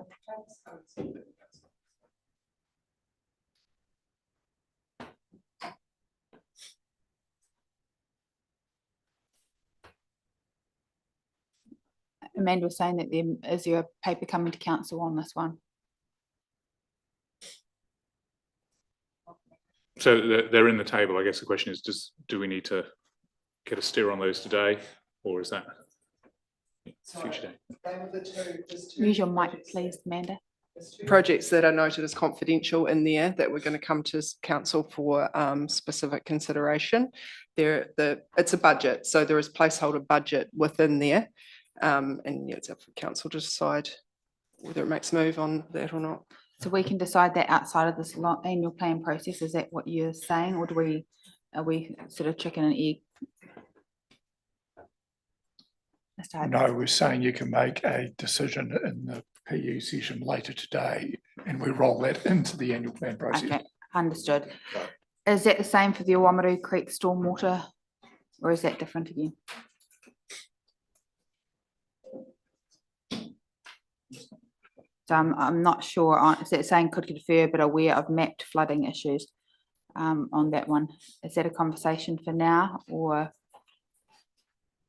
Yeah, I think that's fine for now because we don't actually have essentially a proposal in place. So we've got a decision make on the Oamaru Creek stormwater for 143,000. It will be debt funded, so that won't affect rates until the following year when we start to repay that. I'm not sure if anyone has any more information on that particular project that we need to be aware of before I. No. Councillor McCone. Is this to do with the erosion that's occurring alongside the Oamaru Creek as it comes through the garden? So I'm assuming where this is coming from. I'm guessing it is. It's around the flood mapping issues. Councillor Hopkins. Look, we had a report on this, I think when Neil Jorgensen was in charge of works and services and the like. It may even have been before Fergus became our chief executive, and it identified some work at the Oamaru Creek mouth where it discharges to the sea that was deemed to be the most cost-effective way of overcoming the flooding issues that had arisen. As it's turned out, we haven't had any issues with the creek since then. And my view is, again, if officers are confident or comfortable with deferring it, I wouldn't challenge that. Okay, so are you moving that it be as deferred, Councillor Hopkins? Yes, I am, yes. Okay, do I have a seconder on that? Councillor McCone, are you seconding? I'd second that on the proviso that the mouth of the creek be monitored, watched, because that is the cause of the problem. I guess who's monitoring that? And at what budget? Like I get what you're saying, but is that another whole project conversation? I'm not sure. I walk past it once a week. It's not that hard. Can we put it on you to monitor? Look, I'm not prepared to amend the motion. I mean, Councillor McCone can raise the point that it needs monitoring, and I would agree with him, but I don't want it incorporated in the motion. No. Okay, well, I've got a motion to remove that or to defer that project from the budget. If there's no other comment, I'll put that. All in favour, please say aye.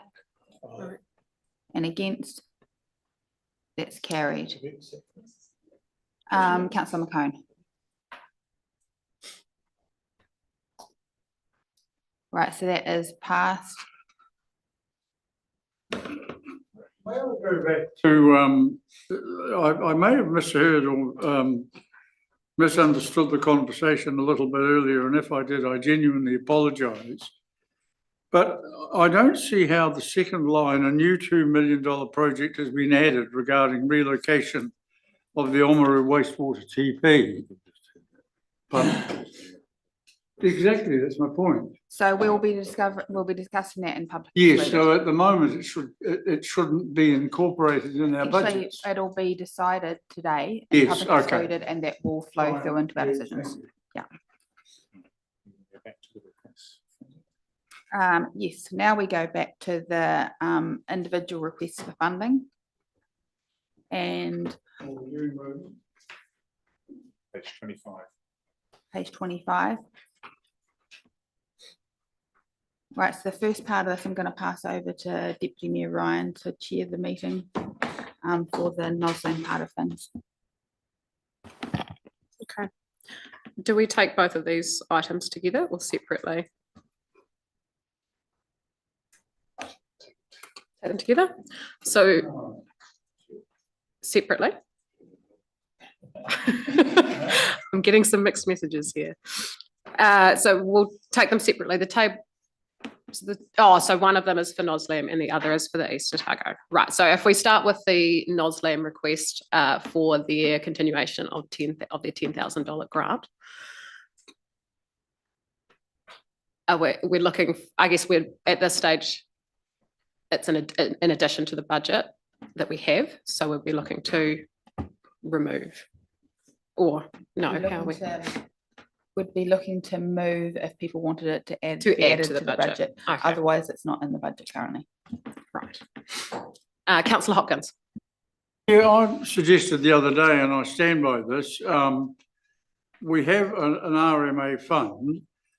There is an agreed or untested or unconfirmed quantum from that to go to the Sports and Events Centre, but there are also commitments made to other groups, which mean that portions of that fund have been pre-allocated. And since the discussion as to the assistance for the Sports and Events Centre took place, obviously the RMA fund will have increased in amount through subsequent consents.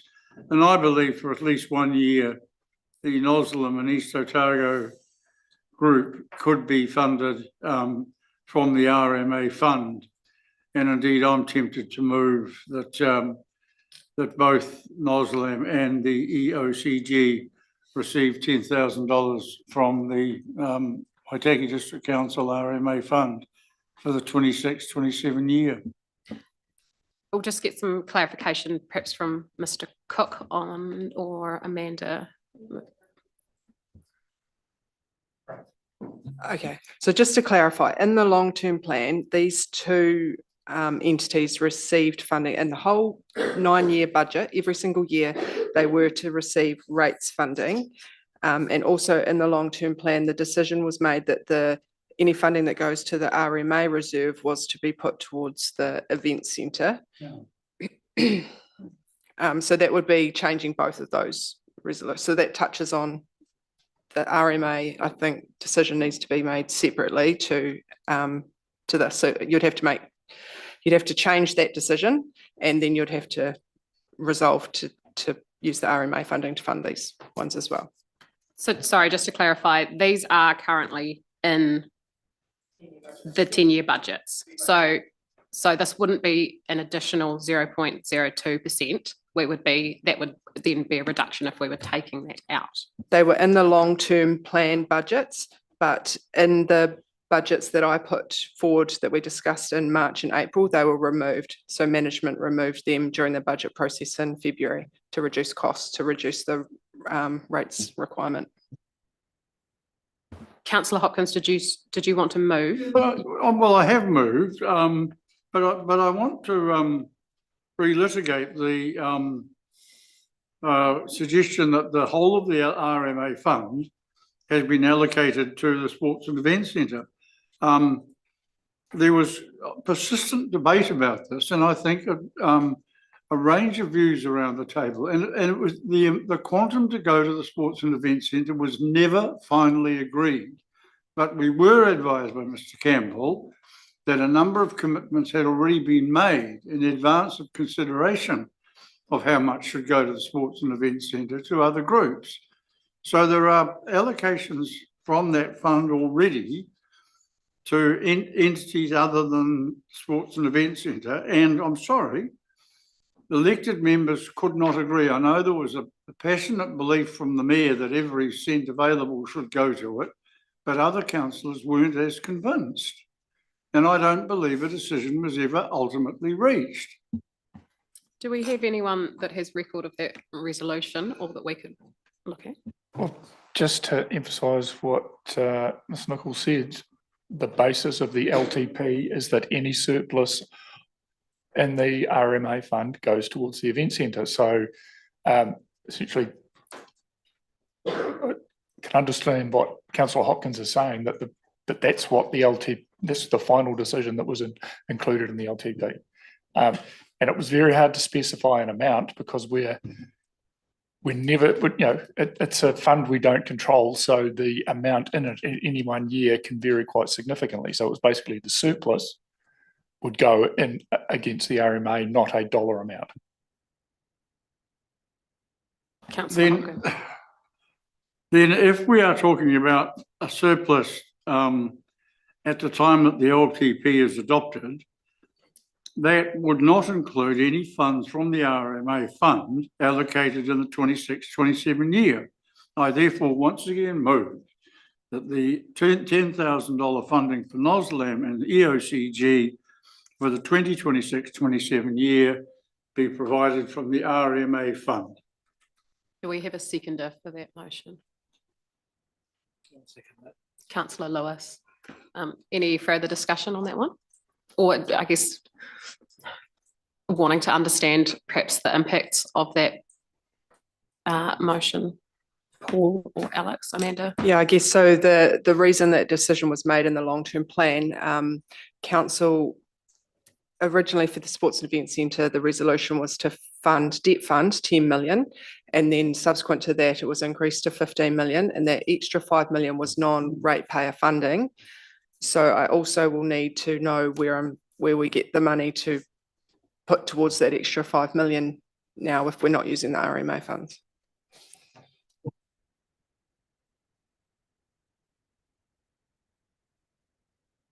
Councillor Fauno. Yeah, we can't spend that money twice, unfortunately. But my question would be, so the current budgets that we've have got NOSLAM out this year. Is it assuming they're back in next year? Yeah, well, that'll be a decision to make for next year's budget. So in the long-term plan, if all of the 9 years, it's included, both of them are included for 10,000 flat every single year. So this is just 1 year taking it out and be reconsidered as part of the next long-term plan. Councillor Schlack, then.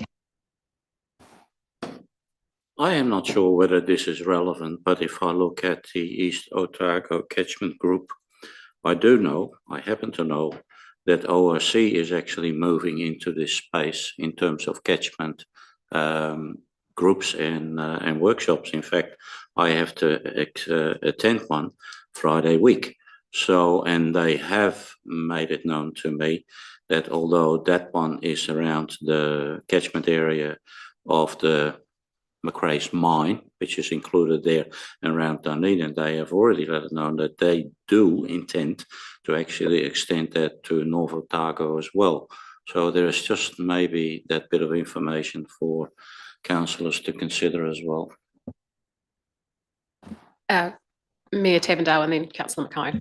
So just recognising that I do have a conflict here, or perceived conflict, in the fact that I worked for NOSLAM, but just for some clarification on that, there is some funding through the Otago Regional Council, which is sitting in a subgrouping, the Otago Community Catchment Fund. So there is an element of funding. It's an activity that does sit within the regional council space. I guess it's that kind of localised underpinning, because it tends to be project funding that they get through that space. So what they are often needing is someone to do the work in order to get the project funding. So it's that underpinning. Just to clarify, there certainly is a role in that for the regional council.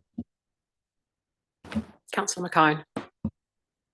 Look, yeah, firstly, NOSLAM and the East Otago, they're nationally recognised. They're doing really good work. It's out there and that needs to be done. But do we owe them that point? And I put that the wrong way, but have we given them seed funding to get started, and perhaps now is the time that they actually look outside that square and progress with what they need rather than us just keep funding them? Councillor Fowling.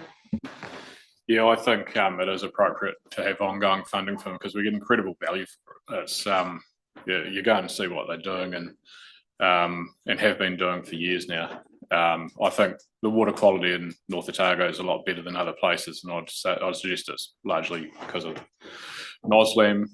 The people who were behind NOSLAM originally we're also the same people that kicked off the irrigation schemes and the high environmental standards that sit behind those relative to other places.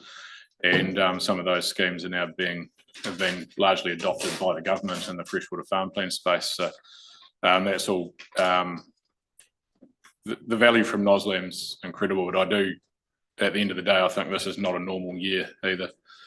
I think regardless of the value that it provides, I think we've got to be consistent with a lot of these things. If we haven't got the money, then we haven't got the money. I see the number at the bottom there has already rounded itself up to 46% rates increase. So, yeah, that's the context we're operating in, and I'd like to come back to this again next year, noting that it's in the long-term plan. Councillor Hopkins. Well, is it time for a right of reply? Yes, I think I just want some clarity perhaps over what we're actually voting Funded through the RMA funding rather than for funding in the general budget. So that Well, I would just. I'm sorry, and more clarification, I guess, over not Network Waitaki Event Centre and any implications there by that wording specifically. Well, my resolution was very simple. It was that 10,000 went to Noslam and EOCG from the RMA fund, nothing else. And I agree with Sven, and I don't agree with John. The point is that Noslam and EOCG have done a huge amount of work that actually implements the district's compliance with the RMA and various national policy statements on things like biodiversity and so on. And so in that sense, they are agents of and assistants to the council. And in terms of this year being tight, that's precisely why I took the 20,000 out of rates and allocated it to a fund which is ideally suited to this purpose. The RMA fund relates to biodiversity and the environment and so on, all the things that Noslam and EOCG are doing. And we've been told that we will allocate the surplus from that fund when the LTP kicks in. So this year, that 20 grand could come out. And in my view, based on your argument, Sven, that it's a really tight year, take it out of rates and assign it to this fund. Councillor, I think we're moving slightly out of process here, but Councillor Lewis. Thank you. I just wanted to echo what Councillor Hopkins has said. Just an amendment on that where it says not Network Waitaki Event Centre. I think it just needs that clarification as effectively the balance is still intended to go to there, but it's prior to funding going towards the Network Waitaki Event Centre. I did not want not Network Waitaki Event Centre. That's what we're clarifying now. So if I put that motion to the room without Network Waitaki Event Centre in that. The motion that I currently have is that the $20,000 funding for Noslam and EOCG be provided for the 26-27 year from the RMA fund. Full stop. Moved Councillor Hopkins, second Councillor Lewis. Before we vote on that, Ms Nichols, would you like to speak? Yeah, I'd just like to point out that, like, even though you haven't got the words not Network Waitaki Event Centre, the resolution in the long-term plan was that the excess funds from the RMA would go to the Network Waitaki Event Centre. So even though you haven't got the words, that still means the same thing. It means that funding that is supposed to be put towards that 5 million non-rates payer funding of the event centre will no longer go there. 20,000 of that won't go to that, but there will be other options to explore. Like there are other options that are being explored right now in terms of where that non-ratepayer commitment can come from. Yeah, there's other options like in the when we consulted last year on sale of property and those sorts of things. There's other options, but just the resolution was that the RMA funding, any new funding into the RMA would be put to the event centre. So this is changing that.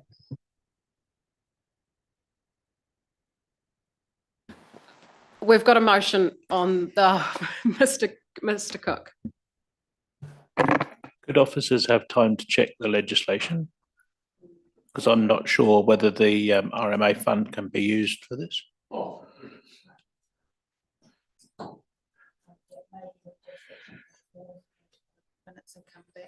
Okay, we'll push pause on that. We'll have a look and then we will come back to a vote on your motion. Look, Councillor. I'm sorry.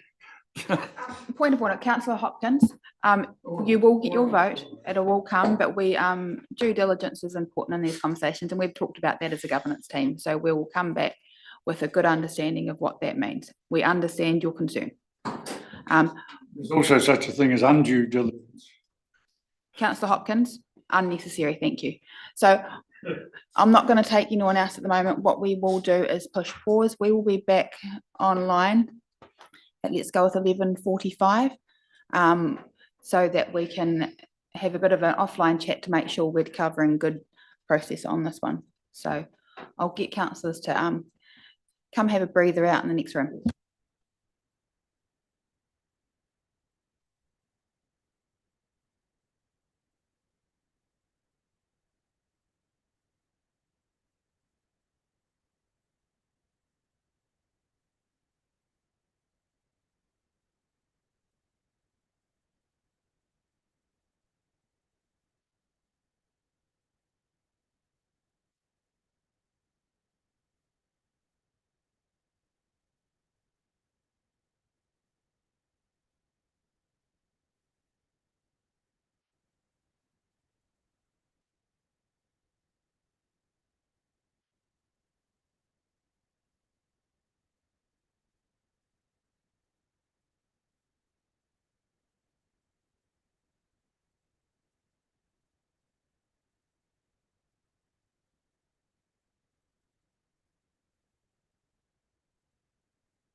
Kia ora koutou, welcome back.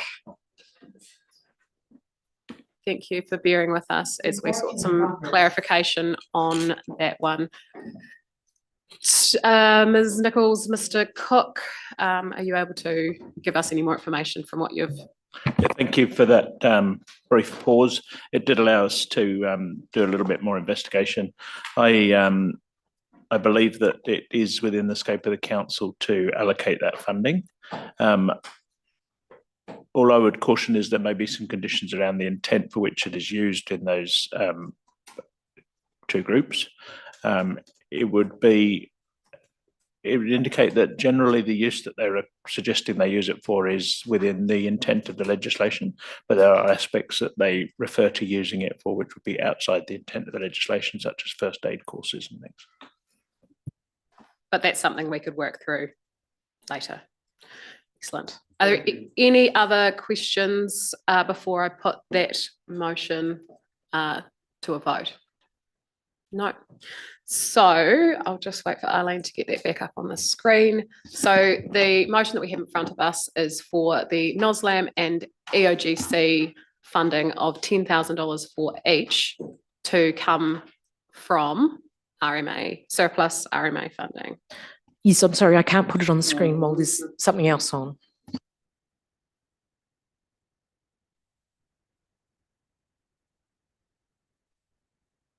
Are we all clear on what we're voting on? Okay. Yeah, that would be lovely if you could read it out. Thank you. Okay. Yes, I'll read the motion moved by Councillor Hopkins that the $20,000 funding for NOSLAM and EOCG be provided for the 26-27 year from the RMA fund. You're comfortable with that, Councillor Hopkins? All right. All those in favour? Aye. And against?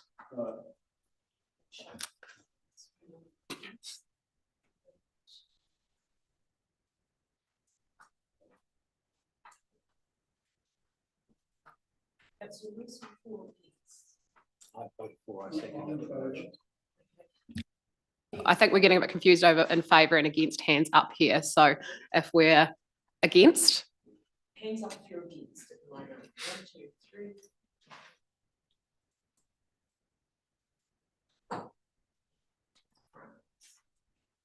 So, and just note that I abstained from that vote.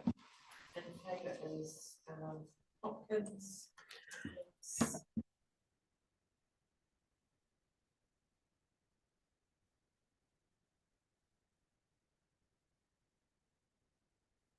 So the motion is lost. Right. So we'll move on to the next point and I'll hand the chairing reins back over. Thank you, Deputy Mayor Ryan. Right, we're now going to move on to the Waitaki Recreation Centre.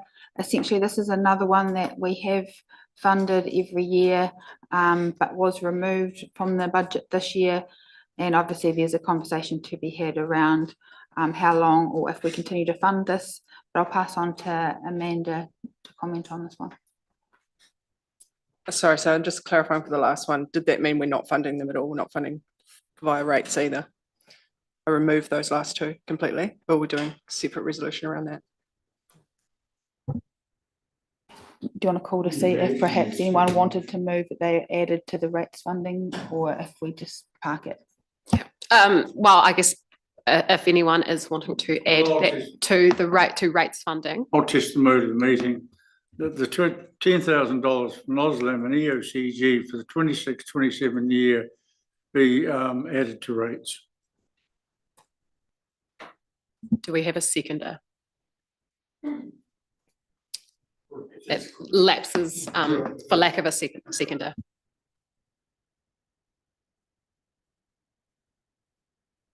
Well, it's not in the budget at the moment. Yeah. Oh, okay, I see what you're saying. Yeah. All right,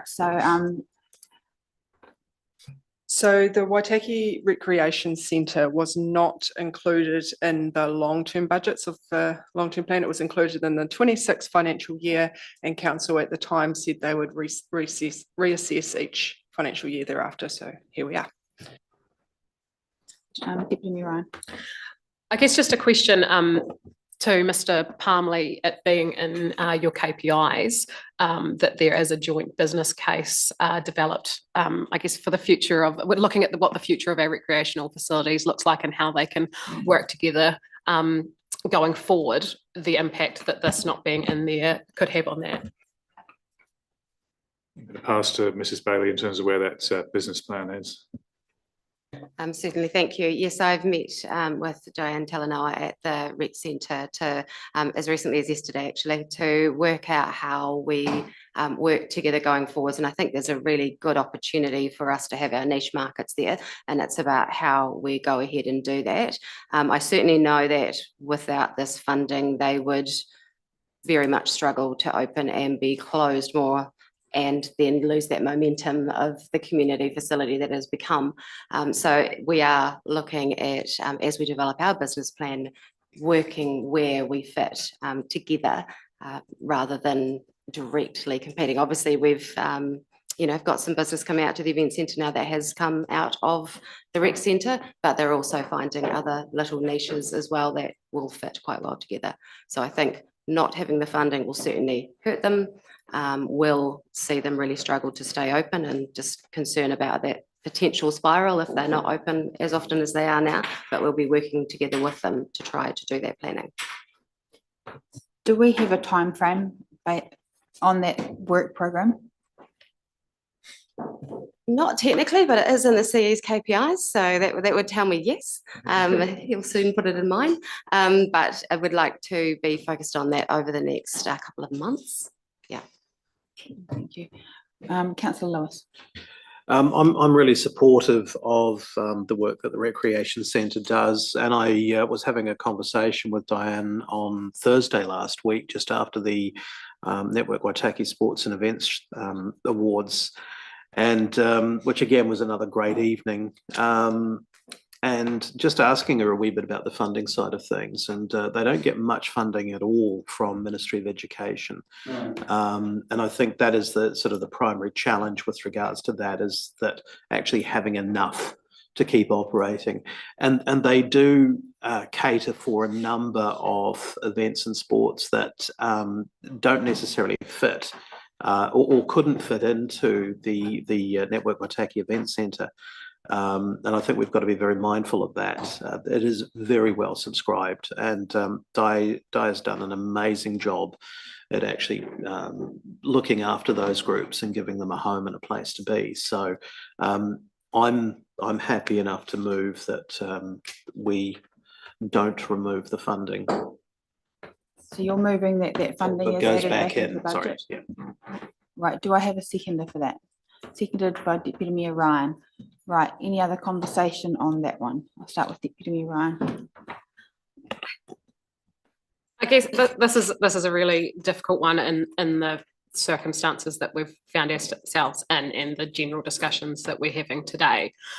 I guess I echo a lot of the comments that Councillor Lewis has just made, and sort of, I guess, point councillors back towards the submissions that we received, or supporting letters for the rec centre, in terms of, we don't know what the future looks like here.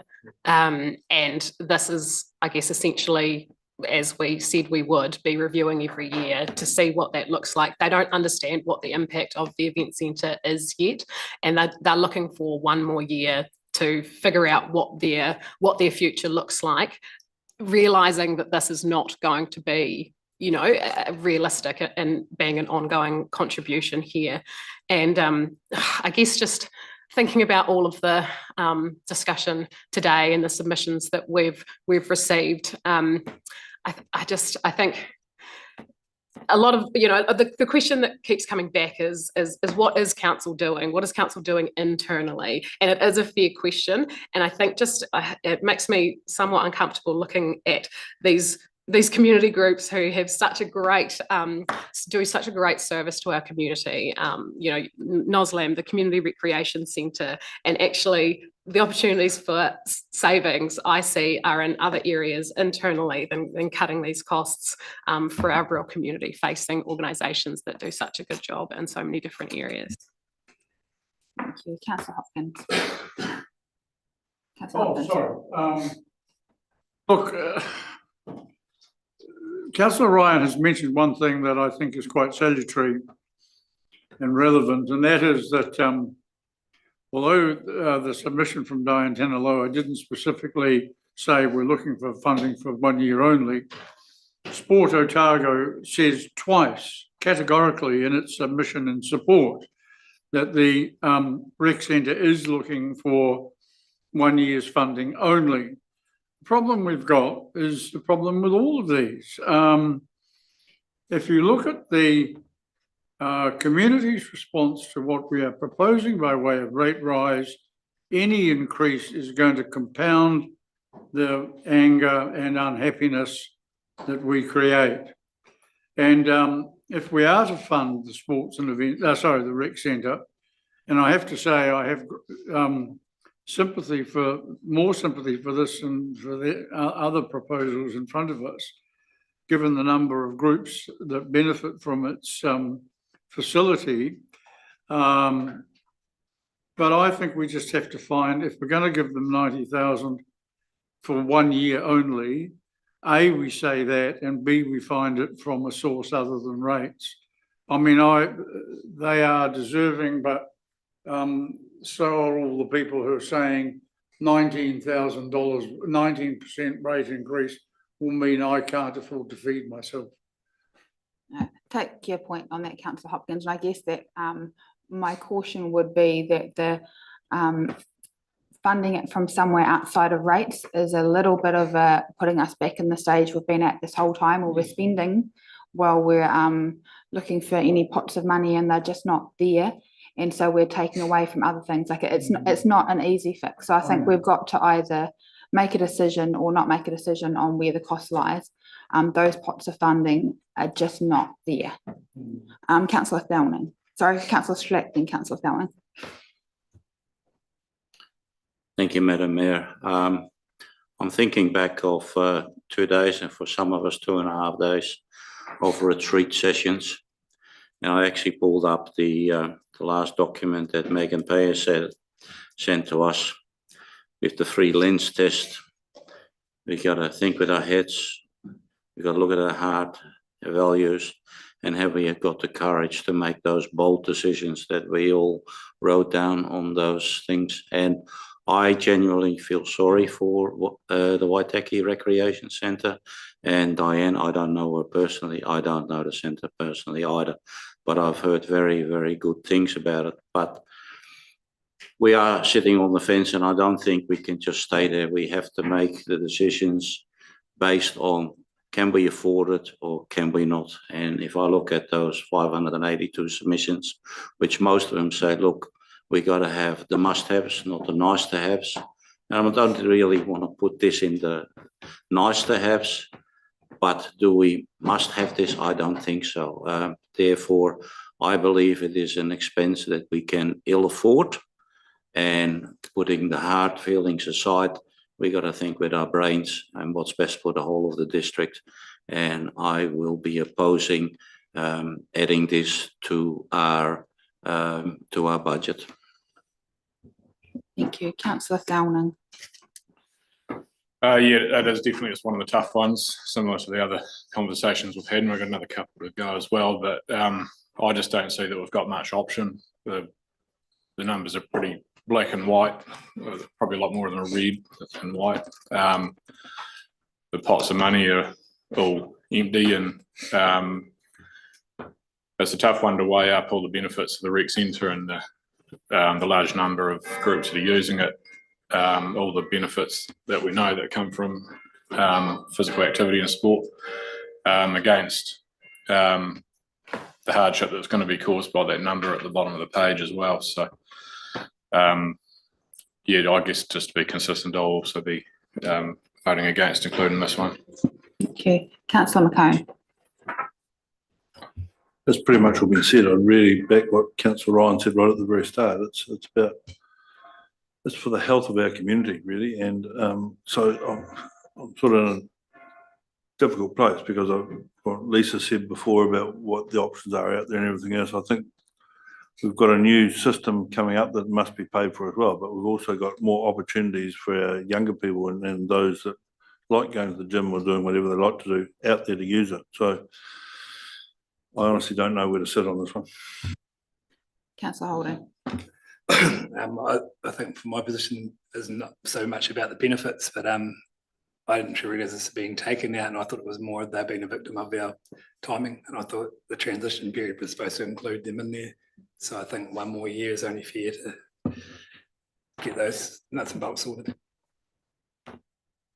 I guess from myself, I'm probably a bit caught on this one too, because I recognise the pain our community is under and how much more this is adding at the time of the rec centre, of the event centre, but recognising that there is a fair bit of work still to be done in this space. So I will vote in support of this, but I also wonder if it's not passed, whether or not there could be a lesser amount to find some savings in this mix that may still keep their doors open, but actually allow for some savings to be found in what we're having to put back into the budget in this space.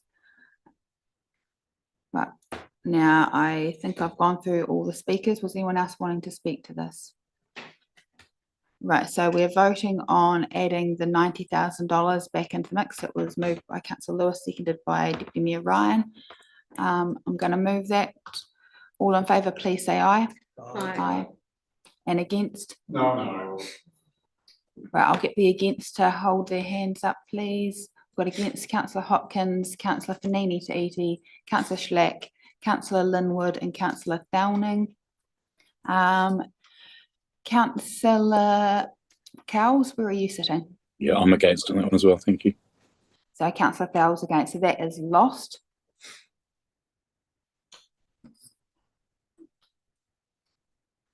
Do you have your hand up, Councillor Lewis? I was just going to ask if I could then move an amendment on the amount.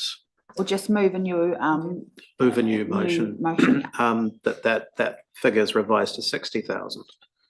Okay, so Councillor Lewis has moved for a revised amount of $60,000 to the Community Waitaki Recreation Centre. That's seconded by Deputy Mayor Ryan. Right, is there any conversation on that?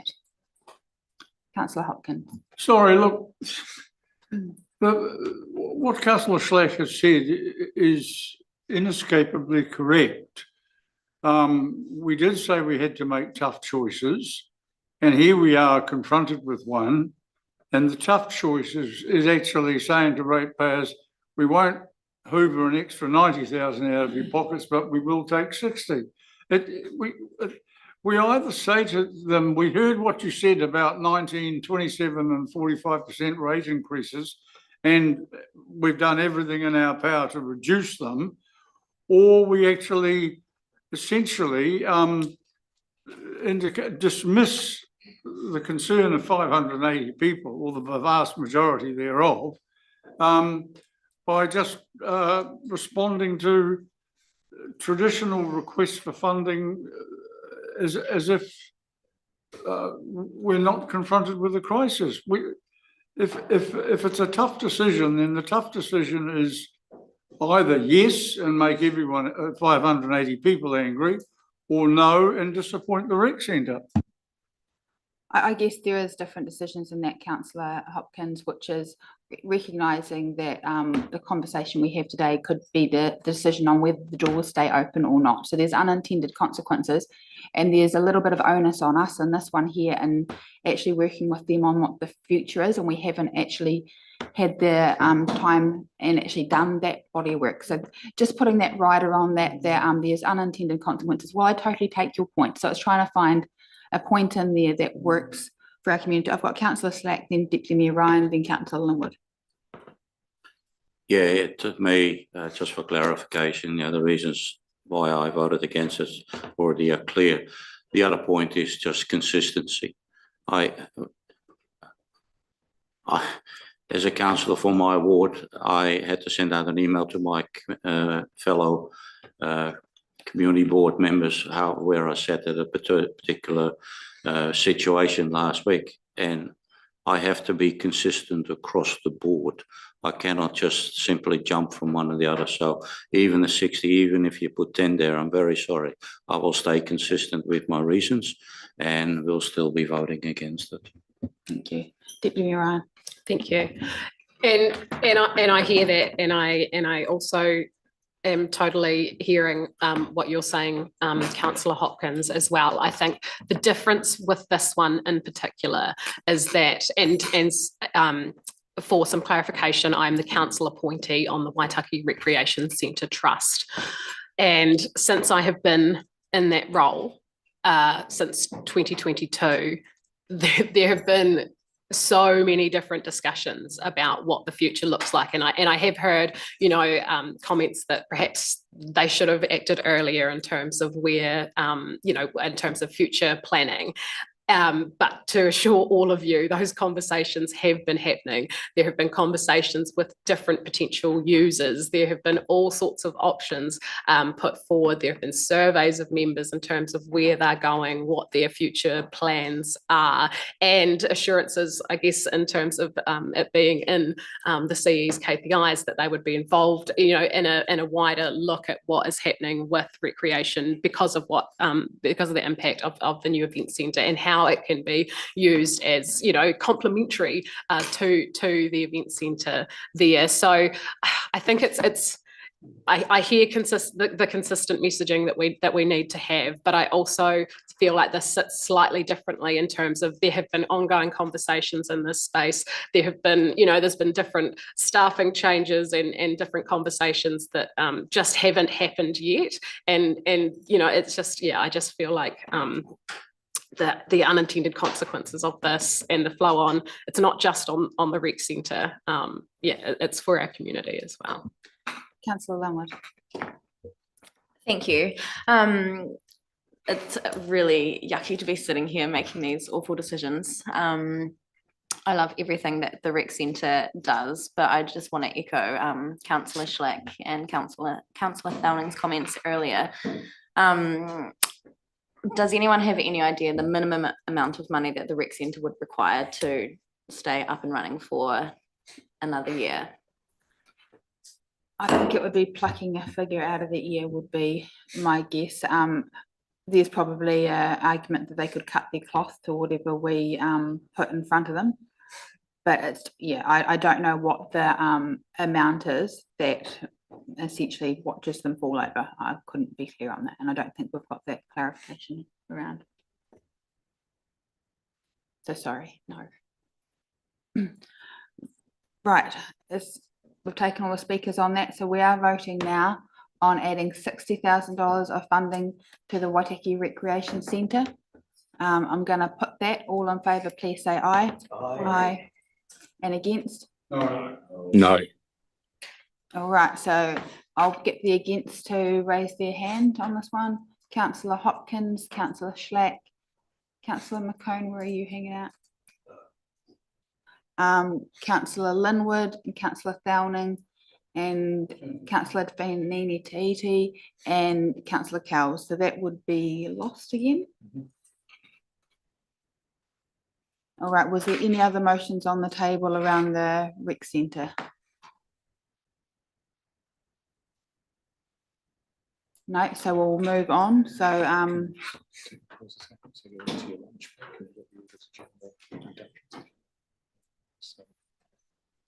and we've got. So I think we're going to need to adjourn or something. So we can have some. Can we adjourn and can we do it instead of the workshop after that? Yeah, we can adjourn till 2:45. So we're going to have to adjourn the meeting. I'm just having a wee look at our diaries here. We've got a few things on. Or we will need to, first of all, we move into public excluded to. We haven't finished the session. No, but we have got some people here for the public excluded session, don't we? So you're going to for lunch. So, well, I'm just thinking that we basically move into the public excluded session now. And then we adjourn the meeting, and then we do the Officer of the Auditor General workshop that we've got in front of us, and then reconvene instead of the Strategy and Advocacy Committee. Apologies for that. At 2:45. So we reconvene at 2:45. Is everyone happy with that? Right. So we'll pause this discussion and come back to it. In the interim, I'll move that we move into public excluded. Seconded by councillor Hopkins. Okay, we'll vote on that. All in favour, please say aye. Aye. And against? That's carried. So 2:45. Thank you.